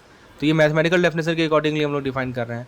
पहला डाइस 6 शो करे, टोटल नंबर ऑफ डाइस 8 है, तो ऐसे करके आपको कैलकुलेट करना है। एडिशन थ्योरम क्या कहता है कि जब भी हम 2 इवेंट से डील कर रहे हो जो कि डिसजॉइंट ना हो, मतलब कि एक साथ ना हो रहा हो, तो दोनों का होने का जो प्रोबेबिलिटी होता है वो होता है PA + PB - P intersection B। यदि म्यूचुअली एक्सक्लूसिव इवेंट होगा तो इंटरसेक्शन 0 हो जाएगा, तो ये टर्म 0 हो जाएगा, तो ये दोनों का सम के बराबर हो जाएगा। नॉन म्यूचुअली एक्सक्लूसिव इवेंट हो, ठीक है, तो ये फॉर्मूला होता है। 3 नॉन म्यूचुअली एक्सक्लूसिव इवेंट होगा तो ये फॉर्मूला होगा। समझ में आ रहा है आपको? ठीक है। तो अब मान लीजिए इवेंट को डिकम्पोज कर लें, ठीक है, तो ये फार्मूला होगा। कॉम्प्लीमेंट्री इवेंट के लिए ये फार्मूला होगा, प्रोबेबिलिटी डिफरेंस के लिए ये फार्मूला यूज करना है। अच्छा, एक होता है हमारा कंडीशनल प्रोबेबिलिटी। तो event A given that event B has already occurred, A का होने का संभावना कि बी हमारा पहले से हो चुका है, तो इसको डिनोट करते हैं p a given b has occurred. इसका फार्मूला होता है PA/B/PB, ठीक है। और यदि ए और बी इंडिपेंडेंट होगा तो इंटरसेक्शन भी हमारा इंटरसेक्शन भी क्या हो जाएगा, हमारा इंटरसेक्शन भी हमारा हो जाएगा यहाँ पे PA/PB, ठीक है। तो यहाँ पे डिवाइड करेंगे ना तो ये कैंसिल होकर PA आ जाएगा, समझे। तो यदि इसका उल्टा भी कर सकते हैं कि ए पहले हो गया तो बी होने का क्या संभावना है, तो PB given A has awkward = PB/PA, समझे। और यदि यहाँ भी इंडिपेंडेंट इवेंट रहेगा तो उसको आप PB से मल्टीप्लाई कर सकते हैं, क्योंकि PA कैंसिल हो जाएगा।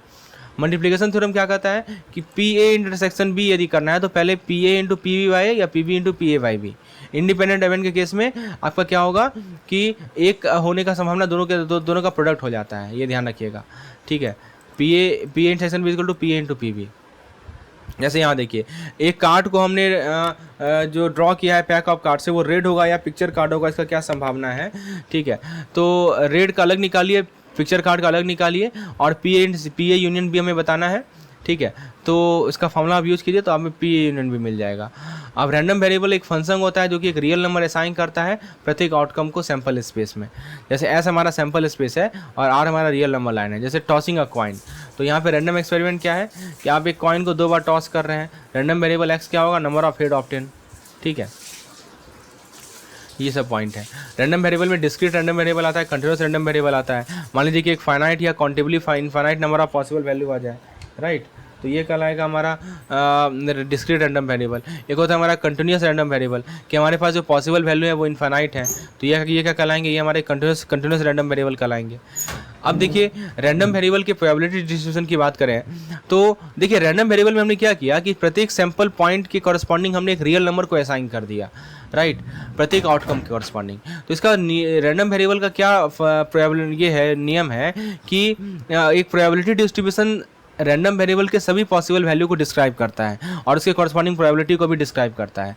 तो इसको हम लोग डिस्क्रीट प्रोबेबिलिटी डिस्ट्रीब्यूशन के माध्यम से डिनोट करते हैं, जिसको पीएमएफ बोलते हैं, प्रोबेबिलिटी मास फंक्शन बोलते हैं, एफएक्स से डिनोट किया जाता है। ये एफएक्स का जो वैल्यू होता है ना वो 0 से ज़्यादा होगा प्रत्येक एक्स के लिए, और समेशन ऑफ एफएक्स जो होगा वो क्या होगा, 1 के बराबर होगा।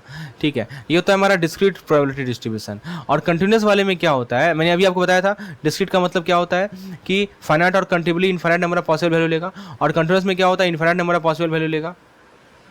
कंटिन्यूस में क्या होगा कि उसको हम लोग पीडीएफ बोलेंगे, प्रोबेबिलिटी डेंसिटी फंक्शन बोलेंगे, यहाँ पे प्रोबेबिलिटी मास फंक्शन बोलते हैं, यहाँ प्रोबेबिलिटी डेंसिटी फंक्शन बोलते हैं। और एफएक्स का वैल्यू जो है 0 से ज़्यादा होगा, और integration of -∞ to +∞ f x d x जो होगा वो 1 के बराबर होगा।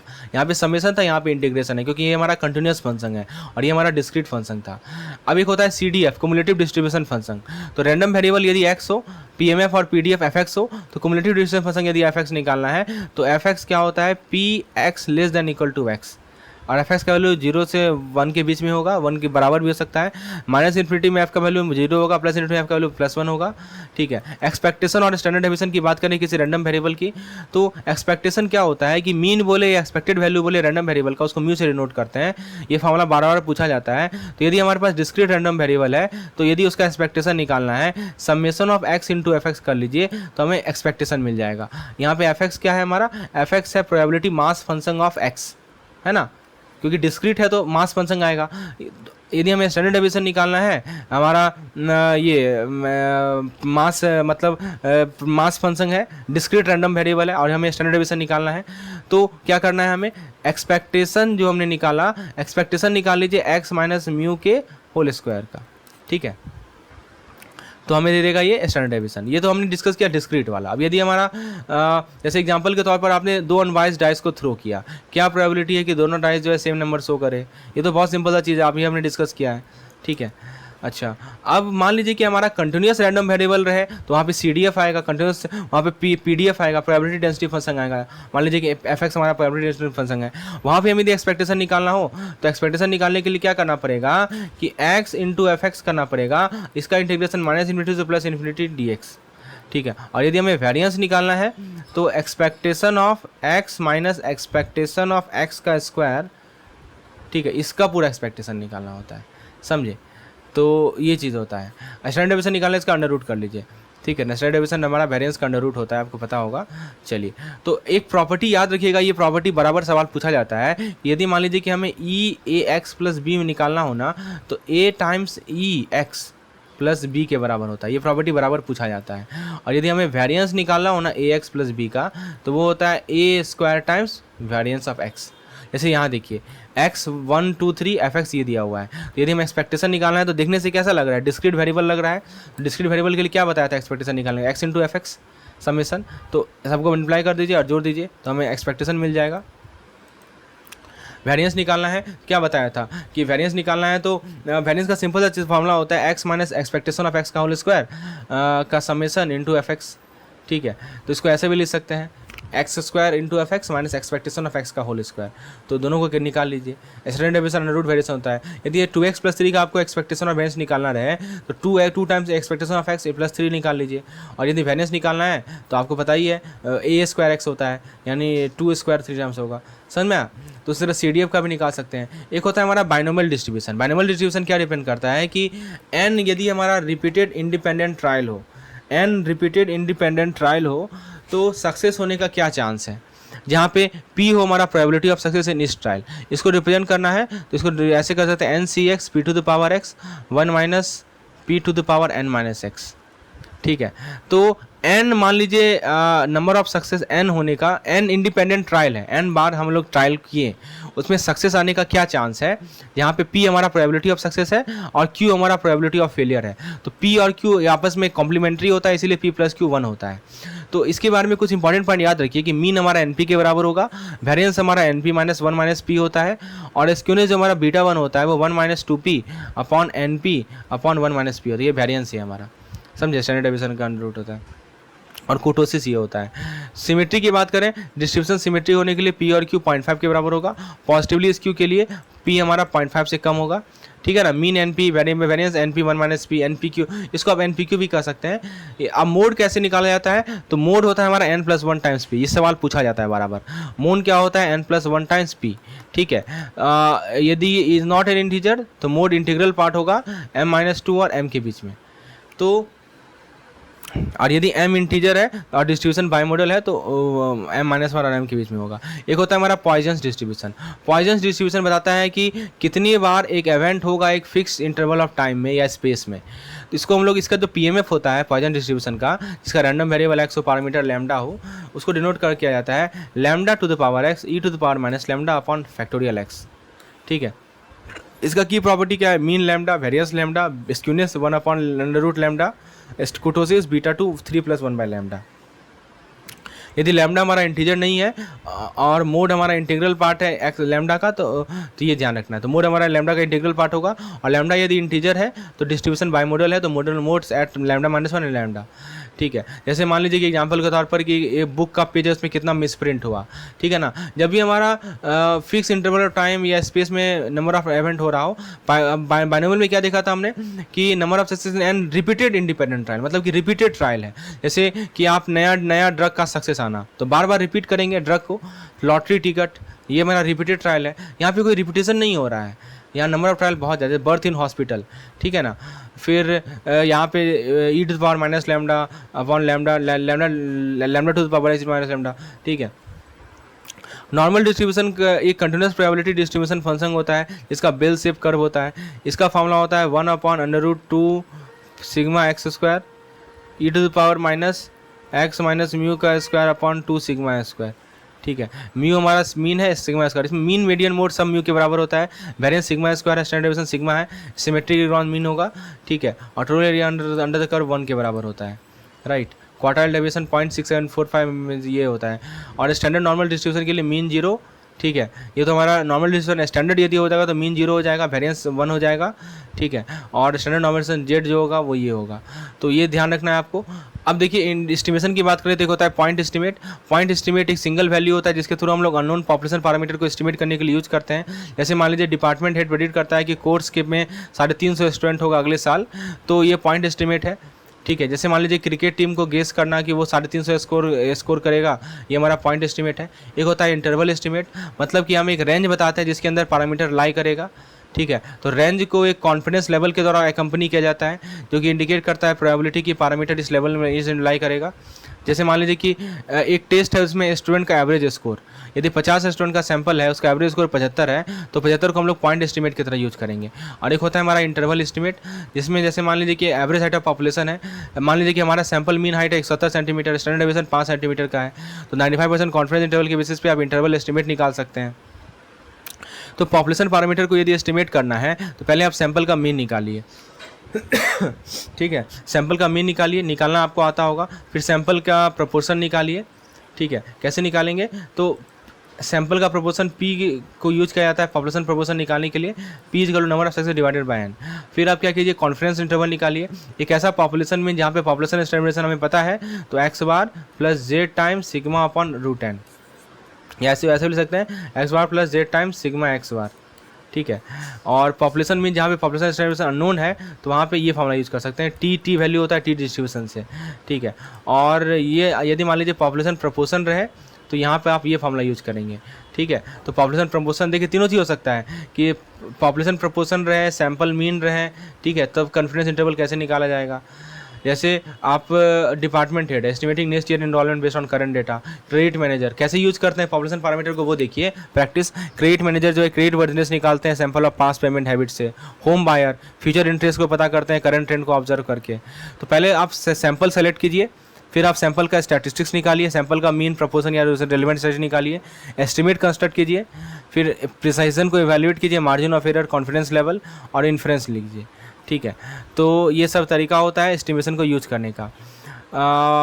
यहाँ पे देख सकते हैं आपके सामने एक एग्जांपल दिया हुआ है। एक मेडिकल सप्लाई है जिसको एस्टिमेट करना है कितना सिरिंज पर कार्टून बिलिंग पर्पस के लिए, एक कार्टून में कितना सिरिंज है। उसने सैंपल किया 35 कार्टून को और नंबर ऑफ सिरिंज को रिकॉर्ड किया। यहाँ देखिए बहुत सारा रिकॉर्ड किया हुआ है, डॉट डॉट डॉट है। तो पहले हमें क्या करना है, पॉइंट एस्टिमेट निकालना है पॉपुलेशन मीन का। ठीक है, तो हम पहले सैंपल मीन निकालेंगे, सभी को जोड़ के नंबर ऑफ 35 से डिवाइड कर दीजिए तो हमें 102 मिलेगा। तो जो पॉइंट एस्टिमेट मिला है वो हमें क्या मिला है, 102। तो पॉइंट एस्टिमेट का एडवांटेज क्या होता है कि सिंपल और स्ट्रेट फॉरवर्ड होता है, कम्युनिकेट करना आसान होता है। ठीक है, एस्टिमेशन का मेथड मैंने बताया, एक सैंपल मीन होता है। यदि पॉपुलेशन मीन हो तो सैंपल मीन यूज कीजिए। सैंपल मीन अनबायस्ड है, कंसिस्टेंट है, एफिशिएंट एस्टिमेटर होता है पॉपुलेशन मीन का। ये बहुत एक्यूरेट होता है लार्ज सैंपल साइज के लिए, क्योंकि सेंट्रल लिमिट थ्योरम हेल्प करता है। लेकिन सैंपल प्रोपोर्शन जो हमारा पी होता है, ये पॉपुलेशन प्रोपोर्शन को एस्टिमेट करेगा। इसका यूज़ तब होता है जब हम कैटेगोरिकल डेटा को यूज़ करते हैं। जैसे मान लीजिए डैमेज गुड्स का निकालना है प्रोपोर्शन। एक होता है हमारा अनबायस्ड एस्टिमेशन ऑफ वेरिएंस। जब भी हम पॉपुलेशन वेरिएंस निकालें तो ये इंपॉर्टेंट है कि हम अनबायस्ड एस्टिमेटर को यूज़ करें ताकि हम वाइस को अवॉइड करें अपने एस्टिमेट में। तो जो sample variation x S square होता है, वेरिएंस निकालने के लिए क्या करेंगे, summation of x i minus x का स्क्वायर अपॉन एन माइनस 1। ठीक है, इसको यूज करेंगे हम लोग। ठीक है, तो एस्टिमेटर का कुछ 4 प्रॉपर्टी याद रखिएगा। पहला है अनबायसनेस, कंसिस्टेंसी, एफिशिएंसी, सफिशिएंसी। मतलब जो हमारा एस्टिमेटर का एक्सपेक्टेड वैल्यू होगा वो ट्रू पैरामीटर वैल्यू के बराबर होगा, जिसको हम लोग बोलते हैं अनबायसनेस। दूसरा पॉइंट क्या है, consistency. Estimator true parameter value को कन्वर्ज करेगा जैसे सैंपल साइज बढ़ेगा। एफिशिएंसी, एस्टिमेटर का स्मॉल स्टैंडर्ड एरर होगा as compare to other estimator, providing more precise estimate. और सफिशिएंसी मतलब एस्टिमेटर सारे रिलेवेंट इन्फॉर्मेशन को यूज करेगा सैंपल से ताकि पैरामीटर को एस्टिमेट कर सके। ये चारों याद रखिएगा, इसको शॉर्ट फॉर्म SUCE से आप याद रख सकते हैं। सफिशिएंसी, अनबायसनेस, कंसिस्टेंसी और एफिशिएंसी। ठीक है, चलिए, और इस चीज़ को पॉइंट को ध्यान रखिएगा। प्रत्येक इंटरवल के अंदर या तो फिक्स्ड पॉपुलेशन मीन होगा या नहीं होगा। ठीक है, कॉन्फिडेंस का इंटरप्रिटेशन कीजिए, तो इसमें आपको कॉन्फिडेंस को इंटरप्रेट करना पड़ेगा, राइट। तो वही चीज़ यहाँ बताया जा रहा है कि कैसे कैसे एक एक स्टेप को कैलकुलेट करना है। अब नॉर्मल डिस्ट्रीब्यूशन के माध्यम से पॉपुलेशन को एस्टिमेट करना। तो बाइनोमियल डिस्ट्रीब्यूशन आइडियल होता है पॉपुलेशन को एस्टिमेट करने के लिए, लेकिन कॉम्प्लेक्स होता है कंप्यूट करने का। जब लार्ज सैंपल साइज हो तो बाइनोमियल डिस्ट्रीब्यूशन को अप्रॉक्सीमेट कर सकते हैं नॉर्मल डिस्ट्रीब्यूशन के लिए। तो मीन जो होगा हमारा सैम्पलिंग डिस्ट्रीब्यूशन का वो होगा एक्स अपॉन एन, और स्टैंडर्ड एरर जो होगा वो होगा p into q upon n. जैसे मान लीजिए कि 75 एम्प्लॉय हैं, 40% इंटरेस्टेड है अपने रिटायरमेंट प्लान के लिए। ठीक है, और तो P हमारा 0.4 हो जाएगा, Q हमारा 0.6 हो जाएगा। तो वहाँ पे आप डायरेक्टली स्टैंडर्ड रेट निकाल सकते हैं, दोनों को मल्टीप्लाई करके divided by n। Confidence interval निकालिए। लीनियर प्रोग्रामिंग की यदि हम बात करें तो लीनियर प्रोग्रामिंग का ये लिमिटेड रिसोर्स को एलोकेट करता है ऑप्टिमली अमॉन्ग कॉम्पिटिंग डिमांड। इसका ऑब्जेक्टिव है कि हम मिनिमाइज करें या मैक्सिमाइज करें लीनियर ऑब्जेक्टिव फंक्शन को लीनियर कांस्टेंट में। Financial decision, resource allocation, production planning, ये सब इसके एप्लीकेशन है। LP के लिए आपको लीनियर कंस्ट्रेंट चाहिए, आपका एम है कि उसे प्रॉफिट ऑप्टिमाइज करें, प्रॉफिट को, कॉस्ट को। ऑब्जेक्टिव फंक्शन का हमें ऑप्टिमाइज करना पड़ता है। LP फॉर्मुलेशन के लिए कंडीशन क्या है कि सारे इक्वेशन लीनियर होंगे, कंस्टेंट डिटर्मिनिस्टिक होगा, डिवीजन वेरिएबल नॉन नेगेटिव होगा, डिविजिबल होगा। सिंप्लेक्स मेथड को वाइडली यूज किया जाता है टेक्निक। ठीक है, तो इसके अंदर हम ऑप्टिमल सॉल्यूशन को डिसाइड करते हैं iteratively improving the current solution, जब तक फर्दर इंप्रूवमेंट ना किया जा सके। जैसे कि हमारा ये ऑब्जेक्टिव फंक्शन है, मैक्सिमाइज कीजिए इसको, कंस्टेंट दिया रहेगा आपको। स्टैंडर्ड उसको क्या करना है कि आपको कंस्टेंट को इक्वेशन में कन्वर्ट करना है कुछ स्लैग वेरिएबल डाल के। MNP हमारा स्लैग वेरिएबल है। ठीक है, फिर आप उसको इस फॉर्मेट में लिखेंगे। फिर आपको पाइवट ऑपरेशन करना है। आप इंटरिंग वेरिएबल पता कीजिए, जो सबसे ज़्यादा नेगेटिव वेरिएबल कोएफिशिएंट होता है जेड रो में। ये जो हमारा जेड रो है, ठीक है, जेड का जो रो है उसमें जो सबसे ज़्यादा, ये देखिए ये जेड रो है। ठीक है, जेड वाले रो में जो सबसे ज़्यादा नेगेटिव वैल्यू है उसको एंटरिंग वेरिएबल कहते हैं। और लिविंग वेरिएबल मतलब कि आपका जो रेशियो होता है, ठीक है, उसके लिविंग वेरिएबल कहते हैं। तो इसी तरह से टेबल को आप अपडेट करते जाइए, इटरेट करते जाइए जब तक ऑप्टिमल सॉल्यूशन ना हो। ठीक है, तो ये चीज़ ध्यान रखना है। तो देखिए वही चीज़ यहाँ पे स्टेप बाय बताया जा रहा है, आप इस पीडीएफ में देख सकते हैं। एक होता है सिमुलेशन। तो सिमुलेशन का मतलब ये होता है कि हम मान लीजिए कि हमें डीलिंग ऑर्डरिंग पॉलिसी को सिमुलेट करना है, तो हम क्या करेंगे, प्रॉफिट जो जनरेट किया जा रहा है 2 डिफरेंट ऑर्डरिंग रूल्स के द्वारा उसको कंपेयर करेंगे ओवर स्पेन ऑफ 20 डेज। तो करंट ऑर्डरिंग रूल में कहा जा रहा है कि order the demand of the previous day, और नया ऑर्डरिंग रूल कह रहा है कि जो क्वांटिटी सोल्ड किया गया लास्ट 10 दिन में उसका मीन निकाल लीजिए। ठीक है, जैसे देखिए डिमांड पर डे यहाँ पे दिया हुआ है 35, 45, 55, 65, 75, रिलेटिव फ्रीक्वेंसी निकालिए। तो 20 दिन का डिमांड देखिए, क्वांटिटी सोल्ड एंड प्रॉफिट निकालिए, और फिर डे 1 में कुछ दिन में देखिए कि रैंडम नंबर कितना जनरेट हो रहा है, डे 2 में कितना जनरेट हो रहा है। इस प्रकार से हम लोग सिमुलेट करते हैं, राइट। तो सिमुलेशन का मेथोलॉजी देखिए, पहले प्रॉब्लम को डिफाइन करना है, सिमुलेशन मॉडल को कंस्ट्रक्ट करना है, सिमुलेशन को रन करना है, रिजल्ट को इवैल्यूएट करना है। कभी कोई पूछ लिया जाता है कि आपके इसमें से कौन कौन सा स्टेप है सिमुलेशन में, तो स्टेप का ऑर्डर आपको पता होना चाहिए। ठीक है, तो इसमें कुछ आपके एडवांटेज है कि नॉन इंट्रूसिव है, कॉस्ट इफेक्टिव है, एक्सटेंडेड ऑब्जर्वेशन है, कंट्रोल वेरिएबल है। तो फ्रेंड्स ये था हमारा complete revision of module A. Hopefully you enjoyed the session, do like the session. धन्यवाद।